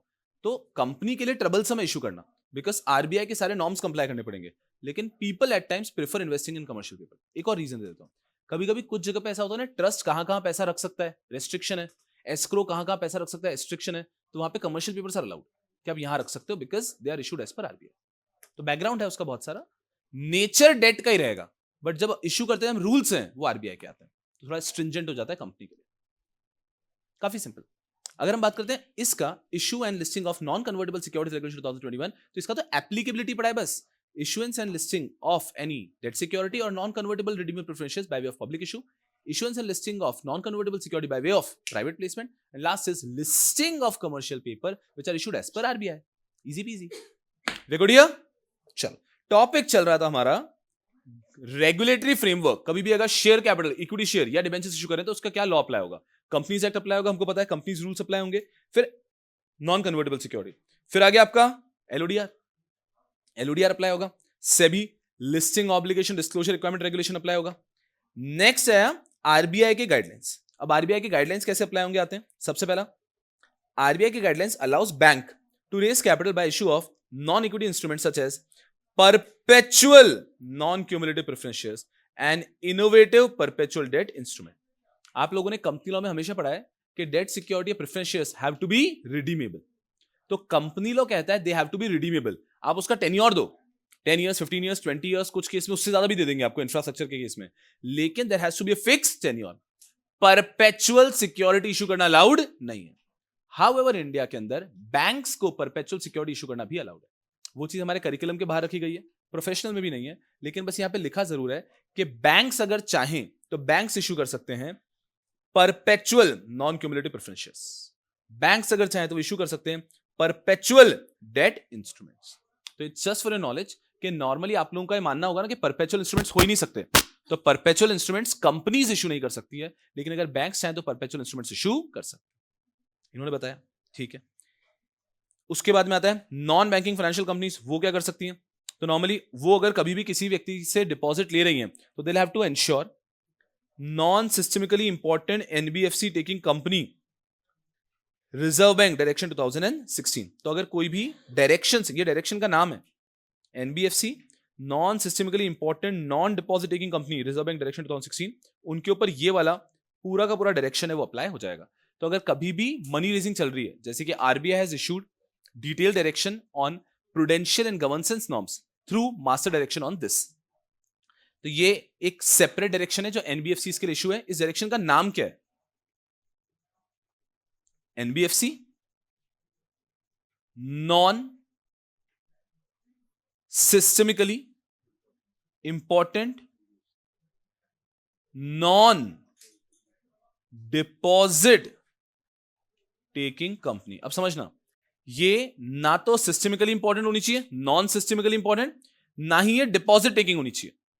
Non systemically important non deposit taking company, इनके लिए डायरेक्शन है 2016 में। तो जो सिस्टमिकली इंपॉर्टेंट होती है या फिर डिपॉजिट टेकिंग है, उनके अपने रूल्स हैं। तो ये भी एक और नॉर्म है। रुकना बस, अभी मैं इनमें असिस्ट करके क्लोज करता हूं। लास्ट आ गया सेबी आईसीडीआर रेगुलेशन 2018। फोकस किया, टॉपिक क्या है? टॉपिक चल रहा है रेगुलेटरी फ्रेमवर्क। अगर कभी भी आप इश्यू कर रहे हो फॉर इक्विटी शेयर्स और डेट सिक्योरिटीज, अब इन्होंने 1, 2, 3, 4 एंड 5 5 पॉइंट्स के अंदर इन्होंने पूरे रेगुलेटरी फ्रेमवर्क को कवर करने की कोशिश की है। सुनना बहुत अच्छे से, बहुत ज्यादा इजी है। मैं बस थोड़ा सीक्वेंस चेंज करता हूं तो आपको समझ में अच्छे से आएगा। पहला, कंपनीज एक्ट एंड कंपनी का share capital and debentures rules, 2014 के रूल्स है ना, वो चेक करके बता दो जल्दी से। आपके पूरे कंपनी में वही तो चले, 2014 के रूल्स है। सो companies act, companies share capital debentures rules 2014, ठीक है सर। ये पहला हो गया। ये तो हर कंपनी पे अप्लाई होगा ना, पब्लिक, प्राइवेट, बड़ी, छोटी। अब थोड़ा सा अगर बड़ी कंपनी है, वो कभी भी शेयर्स इशू कर रही है, तो फिर आ जाता है हमारा सेबी आईसीडीआर रेगुलेशन 2018। कितना सिंपल चल रहा है। आप कभी भी इशू करो इक्विटी शेयर्स तो आपको कंपनीज एक्ट कंप्लाई करना है, फिर सेबी आईसीडीआर कंप्लाई करना है, कंपलसरी हो गया, ठीक है। लेकिन अगर डेट सिक्योरिटी इशू करोगे तो कंपनीज एक्ट तो काम आएगा बट आईसीडीआर तो नहीं आएगा। उसके लिए आया SEBI non convertible securities issue and listing of non convertible securities regulation 2021। Perfect है। भले ही इक्विटी इशू क्या है, भले ही डेट इशू क्या है, आपको कंपल्सरीली कंप्लाई करना पड़ेगा सेबी एलओडीआर रेगुलेशन 2015। चॉइस थोड़ी ना है, आप इक्विटी इशू करो या डेट करो तो करना ही पड़ेगा। अब इन्होंने कहा ये सब ठीक है, हो गया, बात खत्म। आइडियली यहां पे हो गई बात खत्म। फिर इनको मस्ती आई कि यार सर इनको बच्चों को तो पता ही नहीं चलेगा कि परपेचुअल इंस्ट्रूमेंट जैसा कुछ होता है। तो रुको एक और टॉपिक लिखते हैं कि अगर कभी भी बैंक्स या एनबीएफसीज हैं वो सिक्योरिटी इशू करें तो उनका अपना एक रेगुलेटरी फ्रेमवर्क आता है। जैसे कि बैंक्स अगर हैं तो वो perpetual non convertible redeemable preference share issue कर सकते हैं, और बैंक्स चाहे तो कभी भी वो परपेचुअल डेट इंस्ट्रूमेंट, उसको इनोवेटिव परपेचुअल डेट इंस्ट्रूमेंट कहते हैं, ये भी इशू कर सकते हैं। और ऐसा भी होता है, हाँ, अगर एनबीएफसी का भी आता है तो एनबीएफसी पे भी ये ऊपर के रूल्स अप्लाई करते हैं, आईसीडीआर वगैरह ये सब। लेकिन कभी कभी एनबीएफसी पे भी स्पेशल केस आता है, उनके अपने डायरेक्शन होते हैं। जैसे कि एक हमने पढ़ा, एक ऐसा एनबीएफसी जो कि नॉन सिस्टमिकली इंपॉर्टेंट है, ना तो वो सिस्टमिकली इंपॉर्टेंट है, नॉन डिपॉजिट टेकिंग है, ना ही वो डिपॉजिट लेता है। इनके भी एक रूल्स है, रूल्स लिखा है, डायरेक्शन लिखा है, डायरेक्शन आई थिंक, इनके भी अपने डायरेक्शन होते हैं। ये आपको क्या पढ़ाने की कोशिश करें, टॉपिक देखो बेसिक, अभी तक आपने चैप्टर शुरू ही नहीं किया, आपने कॉर्पोरेट फाइनेंस पहली बार पढ़ रहे हो, तो आपको एक ओवरव्यू देना चाह रहे हैं, ऐसा भी कुछ होता है। अब आपके दिमाग में यहां एक भी सवाल नहीं है, यहां एक भी सवाल नहीं है, यहां एक भी सवाल नहीं है, एक भी सवाल नहीं है, यहां सवाल ही सवाल है, क्योंकि आप लोगों को कंपनीज एक्ट अप्लाई होगा, इसमें कोई डाउट नहीं आएगा, आईसीडीआर अप्लाई होगा, इसमें कोई डाउट नहीं आएगा, issue and listing of non convertible securities regulation ये भी समझ गया, एलओडीआर में भी कोई डाउट नहीं आएगा कि अप्लाई तो होना ही है, ये आपको समझ में नहीं आता है। ये वापस चैप्टर 15 के अंदर आएंगे, एनबीएफसीज के टाइप आएंगे, एनबीएफसीज में क्या होता है नॉन सिस्टमिकली इंपॉर्टेंट, क्या होता है नॉन डिपॉजिट टेकिंग, ये सब वहां पर आएगा, यहां तक कि ये भी चैप्टर 15 में आएगा। उसके बाद में हमने आईसीडीआर तो ऑलरेडी पढ़ लिया ना एक चैप्टर के अंदर, chapter number 8 I guess, yes. तो इनका कहना है कि ये सब आपके करिकुलम के अंदर कहीं ना कहीं कवर्ड है, उस चीज को हम बता रहे हैं कि this is regulatory framework when you issue equity shares और डेट सिक्योरिटी। आइडियली चैप्टर 7 पे एग्जाम में क्वेश्चन पूछना बहुत मुश्किल है, बट हमें पढ़ के क्यों जाना है, अगर उनका कभी मन हो गया यार चलो बच्चे से बोनस क्वेश्चन पूछते हैं, फ्री में 5 मार्क्स दे देते हैं, और आप चैप्टर 7 पढ़ के नहीं गए तो ये फ्री के मार्क्स जाते हैं, एफर्ट जीरो लेने आपको।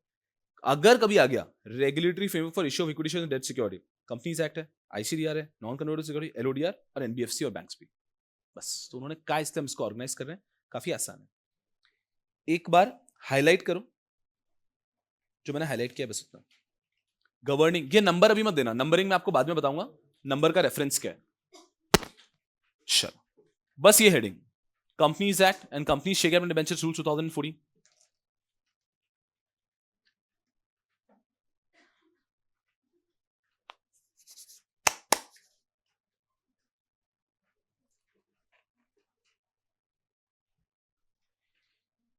डन है।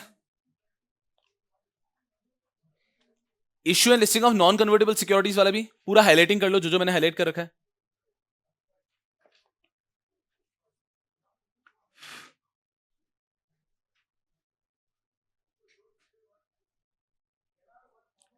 बैंक्स एनबीएफसीज के लिए भी परपेचुअल होते हैं, हाँ होते हैं।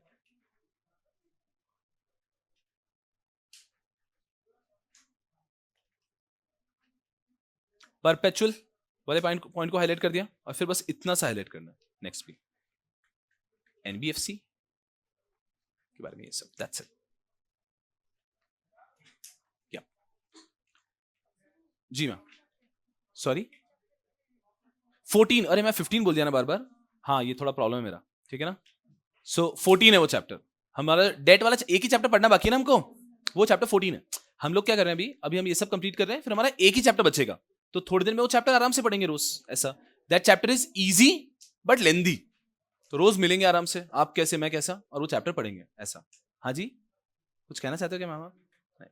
तो फिर हम इसलिए पहले इन सबको क्लोज कर रहे हैं।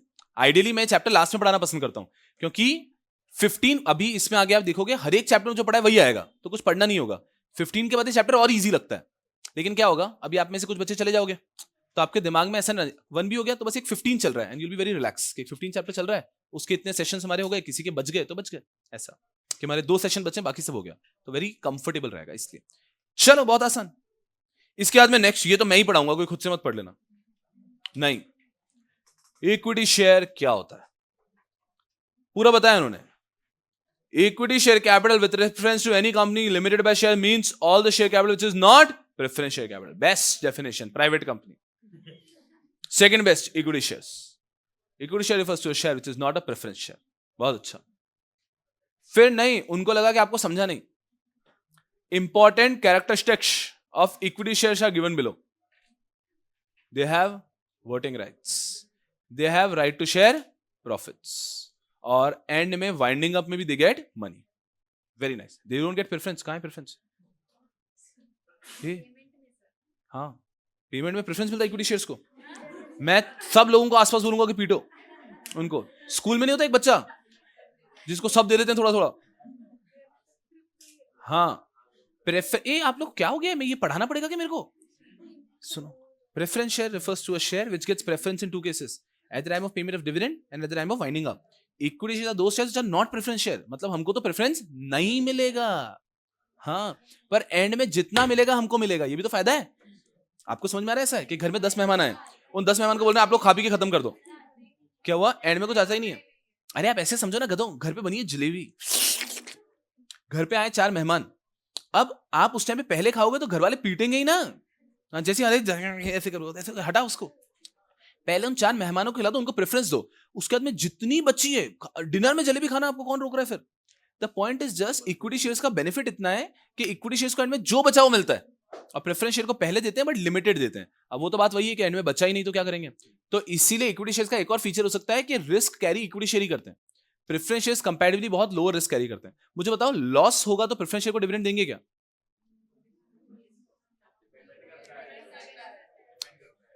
डिपेंड करता है, पर देना कंपलसरी तो नहीं है।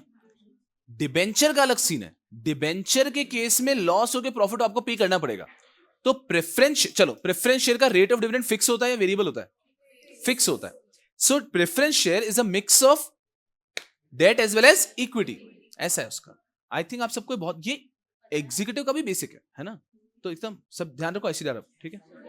चलो आपका नाम चेंज कर देता हूं मैं आज से, है ना, आपको आईसीडीआर समझ रहते हैं इधर आओ। चलो ये कट कर दे, मैं मुझे बोल दूंगा, जीडीपी वाले बोर हो जाएंगे इसमें। आप पे हंसेंगे क्या? मैं इनका फोटो बता दूंगा अगले में, अगले ग्रुप फोटो में बता दूंगा कि ये वो बच्ची थी जो बोली थी इक्विटी शेयर को प्रेफरेंस मिलता है। चलो आओ आओ इधर आओ। यस यार, equity share differential voting right, एक और फुदूर टॉपिक वापस। अरे इन्होंने किस आउटलुक से रखा ना कि मान लो मैं अगला भी प्रोफेशनल का कोई बैच आएगा ना, उनको पहला चैप्टर ये पढ़ा दो कैसा होता है, ऐसा ऐसा, तो उनका हाँ ये सब्जेक्ट तो बहुत ईजी है, फिर उनका दिमाग खराब कर दो आगे के चैप्टर से, है ना। सो ये कुछ नहीं है ही नहीं कुछ, मतलब फ्रैंकली स्पीकिंग किसी को कुछ पढ़ने की भी जरूरत नहीं है, बट इसको क्यों पढ़ना है। अगर एग्जाम में 1 मार्क्स ऐसे बोनस के आ जाते हैं भाई तो लेके निकलेंगे ना अपन, बस उसके लिए इक्विटी शेयर तो पूछ भी नहीं सकते। फिर आया shares with differential voting right, वो शेयर जिनके अंदर लोगों को अलग अलग वोटिंग राइट मिलता है वो होते हैं differential voting. Tata Motors is one of the best example जिन्होंने डिफरेंशियल वोटिंग राइट इशू किए हुए, ऐसा तो बहुत अच्छा है। अब यहां पे हमें क्या पढ़ना है, कंडीशंस। ये एग्जाम में पूछ सकते हैं अगर उनका मन हो गया तो, what are the conditions for issuing shares with differential voting right. पहला, you should have authorization in AOA, it means AOA should have a clause allowing the company to issue shares with differential voting right.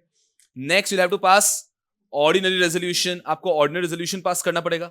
Next, the limit for voting power should not exceed 74%.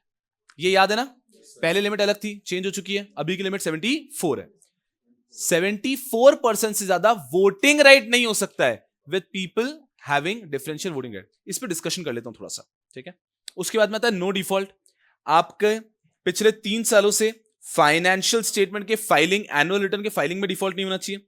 आपके कोई subsisting default नहीं होना चाहिए with respect to dividend, preference shares, debentures, mature deposit. मुझे बताओ company ने dividend नहीं दिया तो ये डिफॉल्ट होता है क्या? कंपनी ने डिविडेंड डिक्लेयर किया और नहीं किया तो ये डिफॉल्ट होता है। तो डिविडेंड डिक्लेयर का पॉइंट है कि डिविडेंड डिक्लेयर किया और पे नहीं किया, that is a default. Dividend मत दो तो कोई प्रॉब्लम ही नहीं है। तो ऐसा कोई आपका सबसिस्टिंग डिफॉल्ट नहीं होना चाहिए। और उसके बाद में आपने कोई भी लोन या पब्लिक फाइनेंशियल इंस्टीट्यूशन से, फाइनेंशियल इंस्टीट्यूशन शेड्यूल बैंक से लिया है, उनका इंटरेस्ट या कोई भी पैसा पे नहीं किया है, या फिर कोई पैसा investor education and protection fund में ट्रांसफर करना था वो नहीं किया है, तो ये सब हो जाएगा डिफॉल्ट। कंपनी लॉ पढ़ रहे हैं इसलिए ये investor education and protection fund बोलते हैं, ठीक है सर। उसके बाद में company has not been penalized by court और tribunal during the last 3 years. पिछले 3 सालों से कोर्ट में आपको किसी प्रकार की पेनल्टी आपके ऊपर इशू नहीं की है। Conversion of existing equity shares into differential right, ये अलाउड है क्या? हमारे current shares with voting right को हम डिफरेंशियल राइट में कन्वर्ट कर सकते हैं? Strictly not allowed. Register of member आपको मेंटेन करके रखना होगा, उसमें ये आपको एंट्री करनी है कि डिफरेंशियल वोटिंग राइट वाले हैं। एंड जिस भी व्यक्ति का के पास डिफरेंशियल वोटिंग राइट है, सिर्फ वोटिंग राइट को लेकर डिफरेंस है, बाकी सारे राइट सेम मिलेंगे, डिविडेंड उतना ही मिलेगा, बोनस भी मिलेगा, राइट सब कुछ सेम होता है, सिर्फ क्या होता है वोटिंग राइट डिफरेंट होता है। एक शब्द भी मैं आपको नया नहीं पढ़ा रहा हूं, हाईलाइट करो एक बार सब चीजें मेरे साथ स्क्रीन पे। कुछ भी हाईलाइट भी इसलिए करें कि आपका टाइम वेस्ट नहीं होना चाहिए ना एग्जाम के पहले, इस पे सन सन सन सन देख के निकल जाना इसको। इस चैप्टर को छोड़ के जाने की गलती मत करना, भले ही इसको 10 मिनट में पढ़ना एग्जाम के एक दिन पहले, बट इसको पढ़ के जाना। अगर आप बिना पढ़े गए और एग्जाम में क्वेश्चन आ गया, आप लिख नहीं पाओगे। डीवीआर पे अगर कंडीशन आ गई, 1-1.5 साल पहले का याद थोड़ी ना होगा, बट अगर आपने उसको 10 सेकंड भी देखा है तो आपको याद आ जाता है क्या, ठीक है हमारा डिफॉल्ट नहीं होना चाहिए, कन्वर्जन अलाउड नहीं है, ऐसा। तो देख के जरूर जाना है, इसलिए अपन इसको सिंपल कर देते हैं। हाईलाइटिंग इज डन, ये वाली भी कर लो। ओके मैं वापस आया तो आप ये भी कर लो, वापस नीचे ये कर लो हाईलाइट, मैं वापस ले आऊंगा। ये कर लिया आपने पहले से,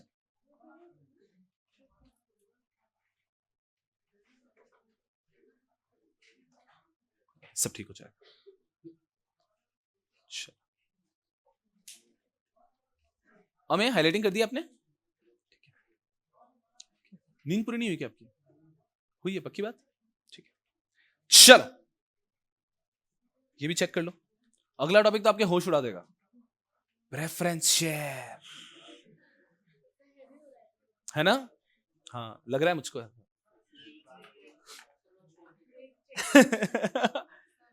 चलो, यस यस यारा, बिल्कुल। चलिए, highlighting is done. Next is preference share. Preference share तो आप कल वीडियो रिकॉर्ड करके लाना ऐसे समझाते हुए।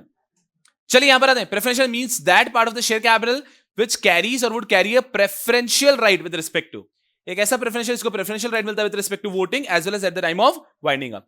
वाइंडिंग अप के टाइम पे भी इनको पहले पे कर दिया जाता है और फिर बचा हुआ पूरा पैसा इक्विटी को देते हैं। और डिविडेंड में भी सेम होता है, इनको फिक्स रेट पे पहले पे कर दिया जाता है, बचा हुआ पूरा इक्विटी को दिया जाता है। फिर एक चीज होती है जो आपने एग्जीक्यूटिव में भी जहां प्रेफरेंस शेयर पढ़ा होगा उसके नीचे लिखा होता है कि अगर कोई कंपनी ऐसा चाहे, ये अच्छे सुनो, आई थिंक आप पता है आप लोगों को, बट फिर मैं बताना चाहता हूं क्लियरली, किसी को कंफ्यूजन होगा तो क्लियर हो जाएगा। अगर कोई कंपनी चाहे तो प्रेफरेंस शेयर को ऐसा भी बना सकता है। कैसा बना सकता है? कि आपको सबसे पहले प्रॉफिट होगा, उसका 10% तो आपका रेट ऑफ डिविडेंड है वो मिल जाएगा। उसके बाद में ये जो बचा हुआ प्रॉफिट है वो पूरा इक्विटी को जाता है। नॉर्मली तो यही होता है। Preference share capital have a fix rate of dividend, for example it is 15% preference share से, तो कंपनी का प्रॉफिट हो जाएगा। ठीक है, प्रॉफिट हुआ है 1 लाख रुपए। ठीक है, प्रेफरेंस शेयर को डिविडेंड कितना देंगे? 15,000 देंगे उनको, 15,000। डिविडेंड का परसेंटेज प्रॉफिट पे लगाते हो आप। 15% ऑफ द कैपिटल होता है ना गधे। ये तो इंटरव्यू में इस ग्राउंड पे रिजेक्ट हो जाते हैं आप। ये तो सामने वाला आपको लीड कर रहा है गलत सोचने के लिए। गधों इधर ध्यान दो। If it is 15% preference share capital and this is 1 CR preference share capital, इस साल का आपका प्रॉफिट हुआ है मान लीजिए 50 लाख रुपए। अब आपको प्रेफरेंस शेयर को डिविडेंड देना है, तो dividend will not be 15% of 50 lakh ना। ये तो कितना फुद्दू जैसी बात हो जाएगी। आपका फिक्स है प्रेफरेंस डिविडेंड 15 लाख रुपीस का, because preference dividend will always be percent of the capital. फिर यहां पे आप 15 लाख रुपए का प्रेफरेंस डिविडेंड होगा और फिर जो 35 लाख रुपए बचेंगे, ये 35 लाख रुपए जाएंगे इक्विटी शेयर के पास। Is everyone with me? कल को आप किसी का इंटरव्यू ले तो ऐसे उसको निकाल देना, बैठाना, उससे क्वेश्चन पूछना, उसको बाहर जाओ। आप समझो क्या हो रहा है, कितना बेसिक सी चीज है। और सामने वाले व्यक्ति को सही आंसर पता भी है, बट जब अपन उसको लीड करते हैं ना, तो लीड करते टाइम वो गलत आंसर देने के लिए मजबूर हो जाता है। That is how. तो be very careful, this has to be a percentage of preferential capital. Now what is the exceptional point here? Company decide करती है, नॉर्मली तो 35 लाख रुपीस पूरा इक्विटी को जाता, बट नाउ द कंपनी से कि जो भी डिफॉल्ट बचा उसका भी एक परसेंटेज हम प्रेफरेंस शेयर्स को देंगे और बचा हुआ पूरा इक्विटी शेयर के पास। तो प्रेफरेंस शेयर को हम क्या दे रहे हैं? पहले तो एक फिक्स रेट ऑफ डिविडेंड, फिर रेसिड्यूरी प्रॉफिट में भी we are giving a share. तो क्या हम ऐसा कर सकते हैं? क्या लॉ सेज आप ऐसा कर सकते हैं? इन केसेस में इन प्रेफरेंस शेयर का नाम क्या होता है? Participating preference share. एक गलत फहमी जनरली एग्जीक्यूटिव के बच्चे करेंगे, आप तो नहीं करोगे, कि participating preference shares means those preference shares which gets a right to participate in voting. Participating preference shares are those preference shares which gets a right to participate in the residue profit. पहले हमको हमारा मिल जाएगा share, फिर residue profit में भी हमको कुछ मिल रहा है। Same goes for winding up also, कि हमें हमारा पहले कैपिटल मिल जाएगा, फिर रेसिड्यू में भी अगर कुछ मिल रहा है हमको कहीं पे भी, तो हम जैसे प्रेफरेंस शेयर को कहते हैं पार्टिसिपेटिंग प्रेफरेंस शेयर। यहां पे आपके एग्जीक्यूटिव बुक में भी ऐसे लिखा होता है। हमें बस ये ध्यान रखना है कि पार्टिसिपेटिंग प्रेफरेंस शेयर है, they are also preference share only. इनको इक्विटी मत समझ लो, क्योंकि रेसिड्यू जिसको मिलता है उसको तो इक्विटी बोलते हैं ना, एंड का बचा हुआ पूरा मिलेगा उसको इक्विटी। तो अगर आपको एंड के पूरे बचे हुए अमाउंट में एक शेयर भी दे देंगे, फिर भी आप प्रेफरेंस शेयर ही रहोगे, क्योंकि आप कहलाते हो पार्टिसिपेटिंग प्रेफरेंस शेयर। आपको पहले फिक्स रेट मिलता है, फिर एंड में भी आपको थोड़ा सा मिलता है, स्टिल आपको रखा गया in the category of preference share. एक आर्ग्यूमेंट क्या है लोगों का कि अब तो इनको इक्विटी शेयर बोलो ना, फिर पर लॉ ने कहा है नहीं, इनको हम प्रेफरेंस शेयर ही बोलेंगे। They are special type of preference share, जिनको हम कहते हैं पार्टिसिपेटिंग प्रेफरेंस शेयर। तो क्या करो, एग्जैक्टली जैसे मैंने लिखा है एरो बना के, ये उन्होंने बताया capital share be deemed to be preference कब? When it is participating. चार बना लिख दो, participating preference shares are also preference share. ये एग्जीक्यूटिव में आपने स्पेशल फोकस देके पढ़ा होगा, क्योंकि तब इसके ऊपर डाउट आ सकता है आपको। अब तो खैर मुश्किल है। प्रॉफिट नहीं, डिविडेंड में भी हो सकता है। आप देखोगे ना, ए और बी का जो पॉइंट है ना, वो यही कहता है डिविडेंड के केस में भी आपको पार्टिसिपेशन का राइट मिल सकता है और वाइंडिंग अप के केस में भी मिल सकता है, दोनों के केस में पार्टिसिपेटिंग को।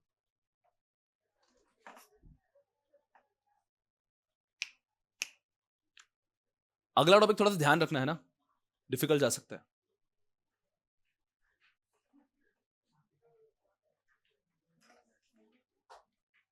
क्या करूं मैं इसका यार, हाईलाइट कर दो। वैसे ये हाईलाइटिंग बहुत अच्छे से करो, ये वो लाइन है जो आपको रीड करनी होगी एग्जाम के एक दिन पहले या रिवीजन के टाइम पे, हाईलाइट करके रखो ताकि आंसर एग्जाम में भी लिखोगे थोड़ा सा एप्ट लिखोगे। ये तो खैर नहीं आ सका, 2 मार्क्स के लिए पूछेंगे क्या, काफी कठिन है। अब चलो अगला टॉपिक बहुत इंपॉर्टेंट। क्या कर रहे हो आप? कोई बात नहीं, सब ठीक हो जाएगा। चलिए तो आपको यस, ये आप हाईलाइट करते करते पढ़ो।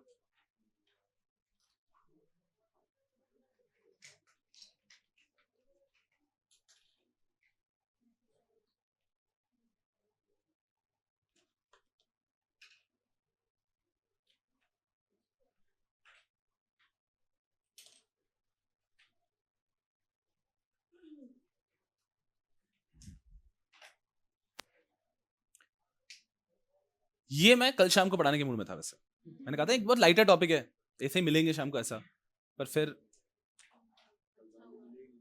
हम मिलना ही नहीं हुआ ना हमारा। अच्छा देखो ना, इसमें कुछ दिमाग ही नहीं लगाना था, अब बस ये तो बस में भी ले सकते थे हम, मतलब कुछ है ही नहीं ऐसा। चलो सो ये क्या है, प्रेफरेंशियल के बहुत सारे टाइप होते हैं, cumulative, non cumulative, convertible, non convertible, participating, non participating, redeemable, non redeemable. बहुत अच्छी बात है भाई, ठीक है।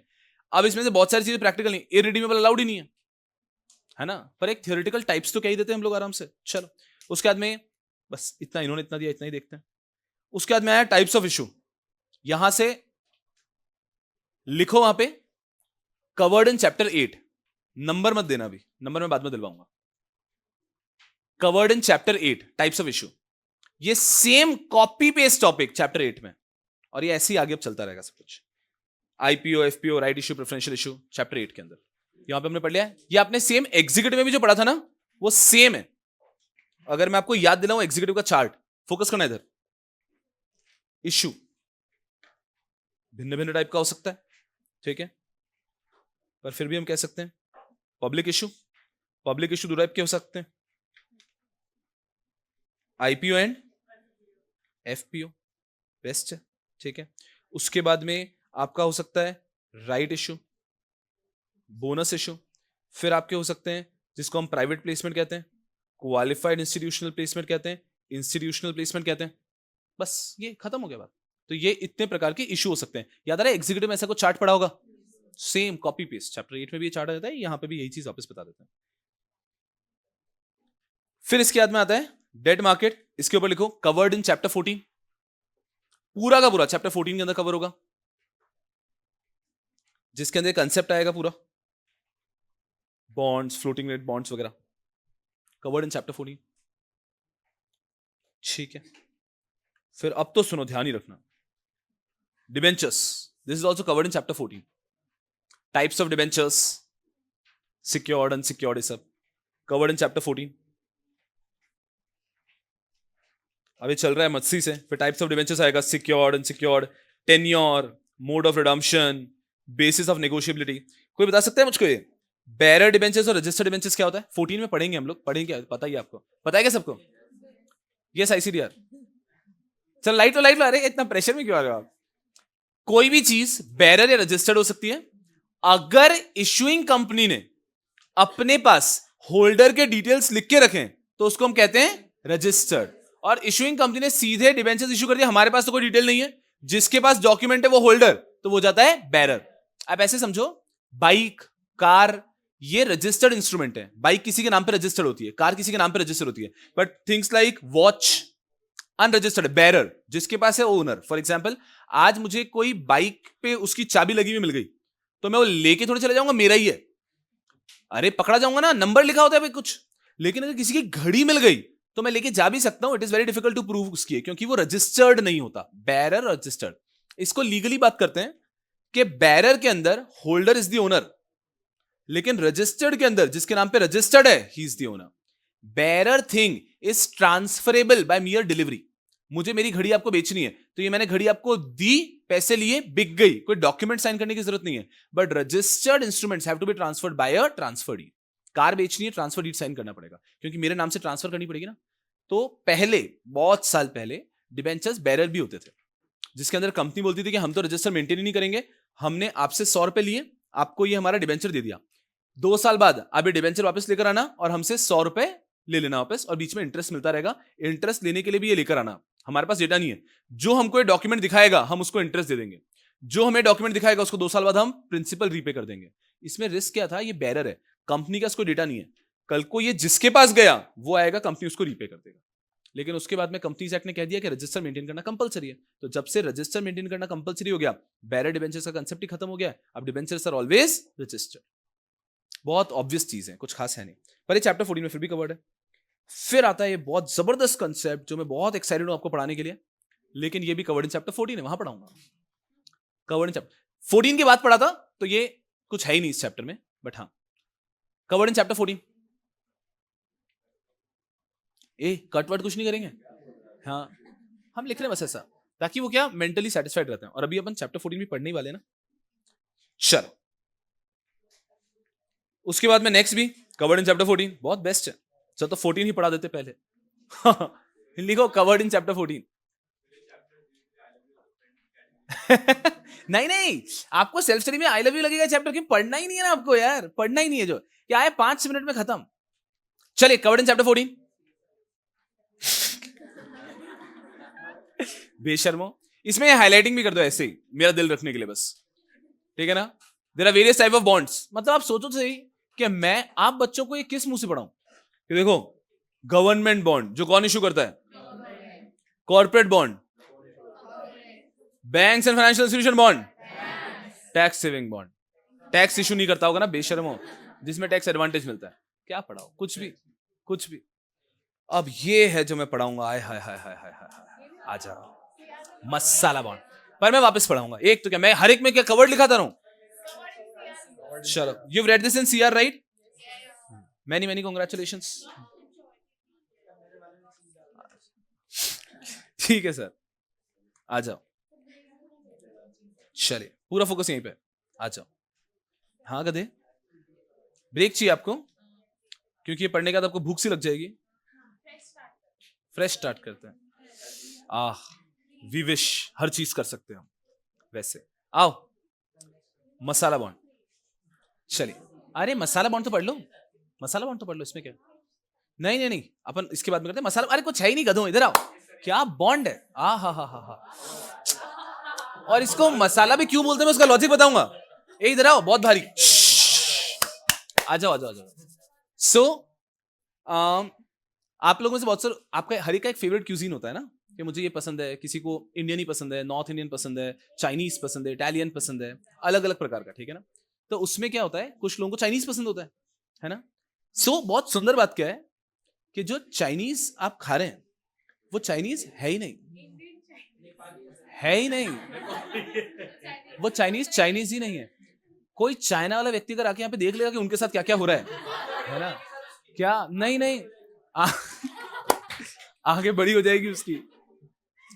सो what we eat is not Chinese, but what we have done is now understand. आ जाओ, हमने क्या किया है, हमें पता है कि भारतीयों को क्या पसंद है, हमें सिर्फ उसके जैसा कुछ दिखना चाहिए जो वहां मिलता है, और हम उसको बोल देंगे और चल जाएगा। 100% ऐसा ही है, कोई प्रॉब्लम नहीं हमको इसमें। हमारे यहाँ पे पास्ता स्ट्रीट पे जो बनता है और जो चाइनीज बनता है उसमें 70% इंग्रेडिएंट सेम है, हमें कोई फर्क नहीं पड़ता है, बेस का फर्क। अरे स्ट्रीट पे जो बन रहा है मैम, आप घर पे अलग अलग बनाओ ना, कोई प्रॉब्लम नहीं। The point I am trying to communicate is topic. Masala bond कहां से लाए, सुनना बस अच्छे से। हमने क्या किया है, हमने बॉन्ड का कॉन्सेप्ट लिया और थोड़ा सा हमारा एक फीचर, हमारा एक मसाला उस पर लगा दिया, और ये उसको मसाला बॉन्ड बोलते हैं। कुछ भी नहीं है, very simple concept. Normally foreign currency bond हो सकता है, जिसमें हम बॉन्ड्स इशू करते हैं इंडिया के बाहर, ठीक है, और बाहर से पैसा रेस करते हैं। बाहर से पैसा रेस करने का सबसे बड़ा फायदा यह है कि interest rate is very low there. So बाहर इंटरेस्ट रेट काफी कम है, तो आप बाहर से अगर लोन लेते हैं बॉन्ड्स इशू करके भी तो आपको 3-4% का इंटरेस्ट पे करना है, लेकिन इंडिया में अगर आप करते हो तो इंडिया में तो 8-9% का कम से कम इंटरेस्ट पे करना पड़ेगा. So people, companies India are very motivated to borrow funds from foreign. जब हम फॉरेन में बॉन्ड्स इशू कर रहे हैं तो हम 3-4% का इंटरेस्ट दे रहे हैं तो भी लोग वो बॉन्ड्स खरीद लेते हैं, हमारे पास पैसे आ जाते हैं. पर इसमें एक बहुत बड़ा रिस्क है. इसमें रिस्क ये आता है that when we issue bonds outside India so they have to be foreign currency denominated, कि हमें डॉलर में इशू करना पड़ेगा कि ये एक बॉन्ड है $10 का. अब इसमें प्रॉब्लम क्या है, आज हमने बॉन्ड्स इशू किए और एक बॉन्ड रखा है $10 का, इस तरह से हमने $1 लाख रेस कर लिए. जैसे $1 लाख रेस किए, अब हम इंडिया में ला रहे हैं तो हमको उसको कन्वर्ट करना पड़ेगा रुपीज में. आज रुपीज का रेट है 80 रुपीज और वो कन्वर्ट होके हमें कितने मिल गए, 80 लाख रुपीज. सही है, 80 लाख रुपीज हमारे पास आ गए, हमने यूज किए. 5 इयर्स के बाद में बॉन्ड्स को रीपे करना है. इंटरेस्ट तो पे कर ही रहे हैं हम एवरी ईयर, इंटरेस्ट हम कम पे करके खुश हो रहे हैं ना, 3-4% का ही पे करना है. 5 साल बाद जब हमको लोन रीपे करना है, हमारे टोटल डिबेंचर्स का टोटल कितना था, $1 लाख, तो हमें $1 लाख रीपे करना है. पर डॉलर का रेट ही 110 हो चुका है. अगर डॉलर का रेट ही 110 हो चुका है तो $1 लाख बाय करने के लिए now you need 1 crore 10 lakh rupees. ये समझ में आ रहा है. सो आपने इंडिया के बाहर बॉन्ड्स रेस किए ताकि एवरी ईयर आपको इंटरेस्ट कम पे करना पड़ेगा, पर वो जो बेनिफिट हुआ उससे ज्यादा तो एंड में प्रिंसिपल पेमेंट में लॉस हो गया ना. एंड ये होता है नॉर्मल फॉरेन करेंसी बॉन्ड के साथ में रिस्क. अब मसाला बॉन्ड क्या है? मसाला बॉन्ड है कि पूरा कंसेप्ट एज इट इज रहने दो, इंडिया में ये बेच रहे हैं तो बिक क्यों नहीं रहा है? बोले बिक इसलिए नहीं रहा है क्योंकि यार उसमें सबको लग रहा है ब्लैंड है, ब्लैंड का टेस्ट ही नहीं ऐसा है. तो एक काम करो ना, डाल दो इसमें सोया सॉस, शेजवान सॉस, बहुत सारा चीज, वो अजीनोमोटो, उसका तो टेस्ट होता है कुछ. हाँ हम बह जाएंगे, हम बह जाएंगे, हम बह जाएंगे, रुक जाओ, नहीं नहीं नहीं, अजीनोमोटो और डाल दो केचप 2-3 किलो. ठीक है, जैसे ये सब डाल दिया, अब उसके अंदर आपने बेस किसका रखा है, भारतीयों को फर्क नहीं पड़ता है, हम खा जाएंगे वो. आप उसको आप नूडल्स बोल दो, पास्ता बोल दो, आप कुछ भी बोल दो, हम वो खा लेंगे.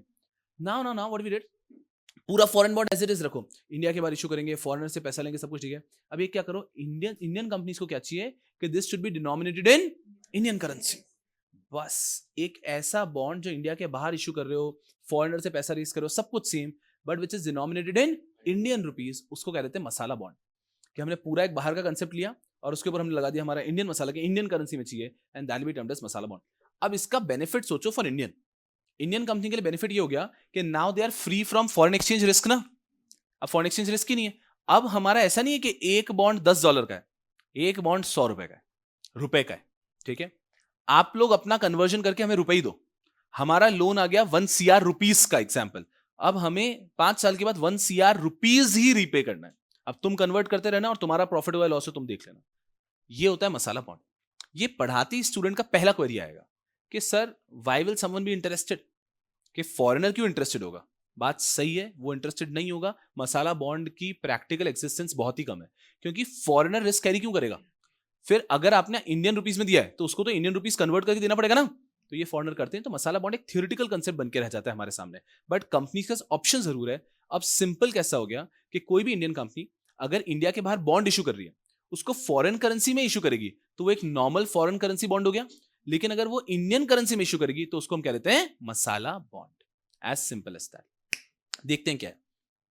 इशूअर इंडिया के अंदर है, नहीं ऐसा रेयर हो सकता है बट कोई पॉपुलर नहीं. यू विल नेवर सी कि कोई बहुत पॉपुलैरिटी के साथ में किसने मसाला बॉन्ड इशू कर दिया. फॉरेनर क्यों रिस्क कैरी करेंगे ऐसा. इशूअर बॉन्ड्स इशू कर रहा है इंडिया के बाहर, and these bonds are denominated in INR, और इससे वो मनी रेस कर रहा है. सिंपल. तो when an Indian issuer is issuing bonds outside India denominated in Indian currency, this is masala bond. If the bonds are issued in foreign currency, मैंने जो भी बोला है उसको समझना है. If the bonds are issued in foreign currency, then issuer in India has to bear the exchange rate risk. If the bonds are issued in foreign currency, तो issuer has to bear that foreign exchange risk. To avoid this, इस risk को avoid करने के लिए issuer issues the bond denominated in rupees. Such bonds are termed as masala bonds. So whenever an Indian issuer is issuing bonds outside India, he has to and they are foreign currency denominated, Indian issuer has to bear a risk that is termed as foreign exchange risk. इस risk को avoid करने के लिए, इस risk को skip करने के लिए जो बॉन्ड आता है उसे हम कहते हैं मसाला बॉन्ड, बिकॉज उसमें हम डिनोमिनेट कर देते हैं इंडियन रुपीस में. मस्त एकदम बेस्ट है. अब कुछ फीचर लेकर आए. इसके सबसे ज्यादा पॉजिटिव क्या है? इसका positive, issuer does not carry exchange rate risk. Issuer के लिए तो बेस्ट है ना, इंडियन इश्यूअर को अब एक्सचेंज रेट रिस्क कैरी नहीं करना है।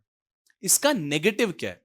टू कंपनसेट दिस, लोग खरीद नहीं रहे, तो खरीद नहीं रहे तो लालच दो, 3% की जगह 4% दो, 5% का इंटरेस्ट दो, 6% का इंटरेस्ट दो, 7% का इंटरेस्ट दो। इंडिया में तो इंटरेस्ट 8-9% का देना पड़ रहा है ना, तो आप इंडिया के बाद 7% का इंटरेस्ट ऑफर कर दो। अब वो लोग भी सोचेंगे ना कि यार इंडिया में डिनोमिनेटेड है पर हमारे यहाँ इंटरेस्ट रेट 3-4% है, वो हमें 7% का दे रहा है, व्हाई नॉट? तो एक अगर किसी को मसाला बॉन्ड इशू करना है तो उसको इंटरेस्ट रेट तो बढ़ाना पड़ेगा। फिर आप ये नहीं सोच सकते कि 3-4% के रेट पे मिलेगा। 3-4% के रेट पे मिल जाएगा आपको अगर आप फॉरेन करेंसी में डिनोमिनेट करते हो। इंडियन रुपीस किया, so to compensate the issuer has to offer a higher interest rate. Very logical, तभी तो लोग इंटरेस्टेड होंगे, थोड़े बहुत भी होंगे तो। फिर इसका maturity period 3 years up to $50 million. तो अगर आप अप टू $50 मिलियन की रेस कर रहे हो तो आपको 3 इयर्स से ज्यादा के नहीं कर सकते, गवर्नमेंट का कहना है। और अगर आप 5 इयर्स बियॉन्ड 50 मिलियन कर रहे हो तो 5 इयर्स का मैच्योरिटी पीरियड आपको रखना होता है। रीड करते हैं इसको वापस। ऑल इन कॉस्ट सीलिंग, कि अगर आप कभी भी मसाला बॉन्ड इशू कर रहे हो तो आप मैक्सिमम कितना इंटरेस्ट रेट ऑफर कर सकते हो, इसका लॉ लिमिट लगाता है। ईसीबी में भी लिमिट लगाता है ना, वैसा लिमिट है, क्योंकि ये नहीं हो कि कोई कंपनी पूरा ही पैसा बाहर ट्रांसफर कर दे इंटरेस्ट बोल बोल के। गवर्नमेंट यील्ड रेट, जो भी गवर्नमेंट का रेट चल रहा है, plus 300 basis point. 300 basis point का मतलब कितना हो गया? 3%। तो मान लो गवर्नमेंट रेट चल रहा है 6% का, तो आप 9% तक मैक्सिमम मसाला बॉन्ड के अंदर ऑफर कर सकते हो, उससे ज्यादा नहीं। और last, only recognised investor as per the master directive who is not a related party can invest. क्या बाहर से व्यक्ति रिकॉग्नाइज्ड इन्वेस्टर होना चाहिए? वो तो हमेशा ही होता है ना, हम ईसीबी वगैरह भी पढ़ते हैं तो बाहर से जो आ रहा है वो भी रिकॉग्नाइज्ड होना चाहिए। ये इन्होंने यहां पे बोला है। अब हम देखते हैं इन्होंने जो लिखा है यहाँ पे मसाला बॉन्ड के बारे में। 3 चीजें लिखी हैं ऊपर, तो उन्होंने कंसेप्ट एक्सप्लेन किया। The provision in respect of maturity period, all in cost ceiling and recognised lender of masala bond as under. तो मसाला बॉन्ड के 3 फीचर बताए उन्होंने बस। पहला, maturity period. The minimum original maturity period for masala bond raised up to 50 million. अगर आप 50 million तक का रेस कर रहे हैं तो उसका minimum tenure should B 3 years. और अगर आप 50 मिलियन से ज्यादा रेस कर रहे हैं then minimum tenure should be 5 years. ठीक है, एक प्रोविजन हो गया। ऑल इन कॉस्ट सीलिंग, जो भी गवर्नमेंट यील्ड चल रहा है उसमें ऐड कर लो कितना? 300 बेसिस पॉइंट। और लास्ट हो गया रिकॉग्नाइज्ड इन्वेस्टर, कि आप सिर्फ उन इन्वेस्टर से पैसा ले सकते हो जो मास्टर डायरेक्टिव आया, मास्टर डायरेक्शन आया, उसके अंदर रिकॉग्नाइज्ड एंटिटीज हैं और वो रिलेटेड पार्टीज नहीं है। सिर्फ इन लोगों से आप पैसा ले सकते हो, वही हो सकते हैं आपके इन्वेस्टर। अब ये सब पढ़ने के बाद में एक स्टूडेंट अगर सिर्फ इतना याद कर लेता है तो ही सेट। सबसे पहले तो आपको फॉर लाइफ क्या नहीं भूलना है, आपको मसाला बॉन्ड का कंसेप्ट फॉर लाइफ नहीं भूलना है। किसी भी इंटरव्यू में कभी भी आपसे लिमिट नहीं पूछी जाएगी कि बताओ मसाला बॉन्ड 3 इयर्स का 5, कभी नहीं, पॉसिबल ही नहीं है। लेकिन ये जरूर पूछ सकते हैं कि व्हाट इज मसाला बॉन्ड, होता क्या है मसाला बॉन्ड। क्योंकि आप कोई भी एक ह्यूमन व्यक्ति है ना, उनको चाहिए स्मार्ट जिसको मसाला बॉन्ड पता हो। लिमिट रटने के लिए व्यक्ति नहीं चाहिए उनको, लिमिट रटा हुआ है उससे उनको कोई फर्क नहीं पड़ता। मसाला बॉन्ड एक ऐसा बॉन्ड होता है, जनरली हम अगर कभी भी इंडिया के बाहर बॉन्ड इश्यू करते हैं तो उसके अंदर हमारे ऊपर फॉरेन एक्सचेंज रिस्क होता है। तो हम इस फॉरेन एक्सचेंज रिस्क को अवॉइड करने के लिए बॉन्ड्स को डिनोमिनेट कर सकते हैं in Indian rupees. Such bonds are termed as masala bond. Point खत्म। अब हो गया खत्म मसाला बॉन्ड। अब उसके बाद में इसके क्या पॉजिटिव आ जाते हैं, नेगेटिव आ जाते हैं। तो इसका पॉजिटिव ये आ जाता है कि हमें रिस्क बेयर करने की जरूरत नहीं ना इश्यूअर को, और नेगेटिव ये आ जाता है कि इश्यूअर को इसको कंपनसेट करने के लिए हायर इंटरेस्ट रेट पे ऑफ करना पड़ेगा। फिर इन्होंने 3 फीचर दिए, 3 प्रोविजंस बताया हमको। पहला प्रोविजन बता दिया इन्होंने मिनिमम मैच्योरिटी का। अगर मसाला बॉन्ड आप रेस कर रहे हो अप टू $50 मिलियन, मिनिमम 3 साल का इशू करना पड़ेगा। अगर आप इशू कर रहे हो $50 मिलियन से ज्यादा तो मिनिमम 5 इयर्स का इशू करना पड़ेगा। अब इतना गेम खेल रहे हो फॉरेन में तो इतने टेन्योर का तो करना ही पड़ेगा। Maximum all in cost ceiling आपकी कितनी हो सकती है, मैक्सिमम कॉस्ट आप कितना लगा सकते हो, इंटरेस्ट कितना दे सकते हो, government yield plus 300 basis point. और लास्ट, एलिजिबल इन्वेस्टर, आरबीआई का मास्टर डायरेक्शन है, उसके हिसाब से जो एलिजिबल इन्वेस्टर है और जो रिलेटेड पार्टी नहीं है, सिर्फ वही बाहर से इंडिया के अंदर मसाला बॉन्ड में इन्वेस्ट कर सकता है। टिंग टिंग टिंग। तो अगर मैं सही बात बताऊं एकदम दिल से, तो इस पूरे टॉपिक को शुरू करने के बाद में पहली बार अगर कुछ पढ़ाया है मैंने इस चैप्टर में तो वो है मसाला बॉन्ड। बाकी तो हम बस रेडी हो रहे हैं एग्जाम में अगर कभी आ गया तो कुछ। मसाला बॉन्ड पहला कंसेप्ट है। अब आपने इसको सीआर में पढ़ लिया तो अच्छी बात है, कोई प्रॉब्लम नहीं है। लेकिन यहाँ पे भी क्लियर है कि मसाला बॉन्ड क्या होता है, समझ में आया। उसके बाद में उन्होंने उसके 3 फीचर बता दिए, वो भी बता दिए यहाँ पे उन्होंने, कोई लोड नहीं है। अभी गेटिंग अ फेयर आइडिया, जरूरत से आसान, इसको हम पेन डाउन कर लेंगे, life would be set. Masala bond पे कोई क्वेरी है क्या किसी को? लाइफ आसान है, 15 मिनट में भाग के आओगे, चलो भाग के जाओ, दौड़ के आओ। आई सी यू गाइस इन 15 मिनट्स। और यू मोस्ट वेलकम। जीडीपी नहीं, इमीडिएटली एक और सेशन देख लेना, पढ़ाया नहीं कुछ है ना, इमीडिएटली एक और सेशन देख लो, बड़ा मजा आएगा। क्या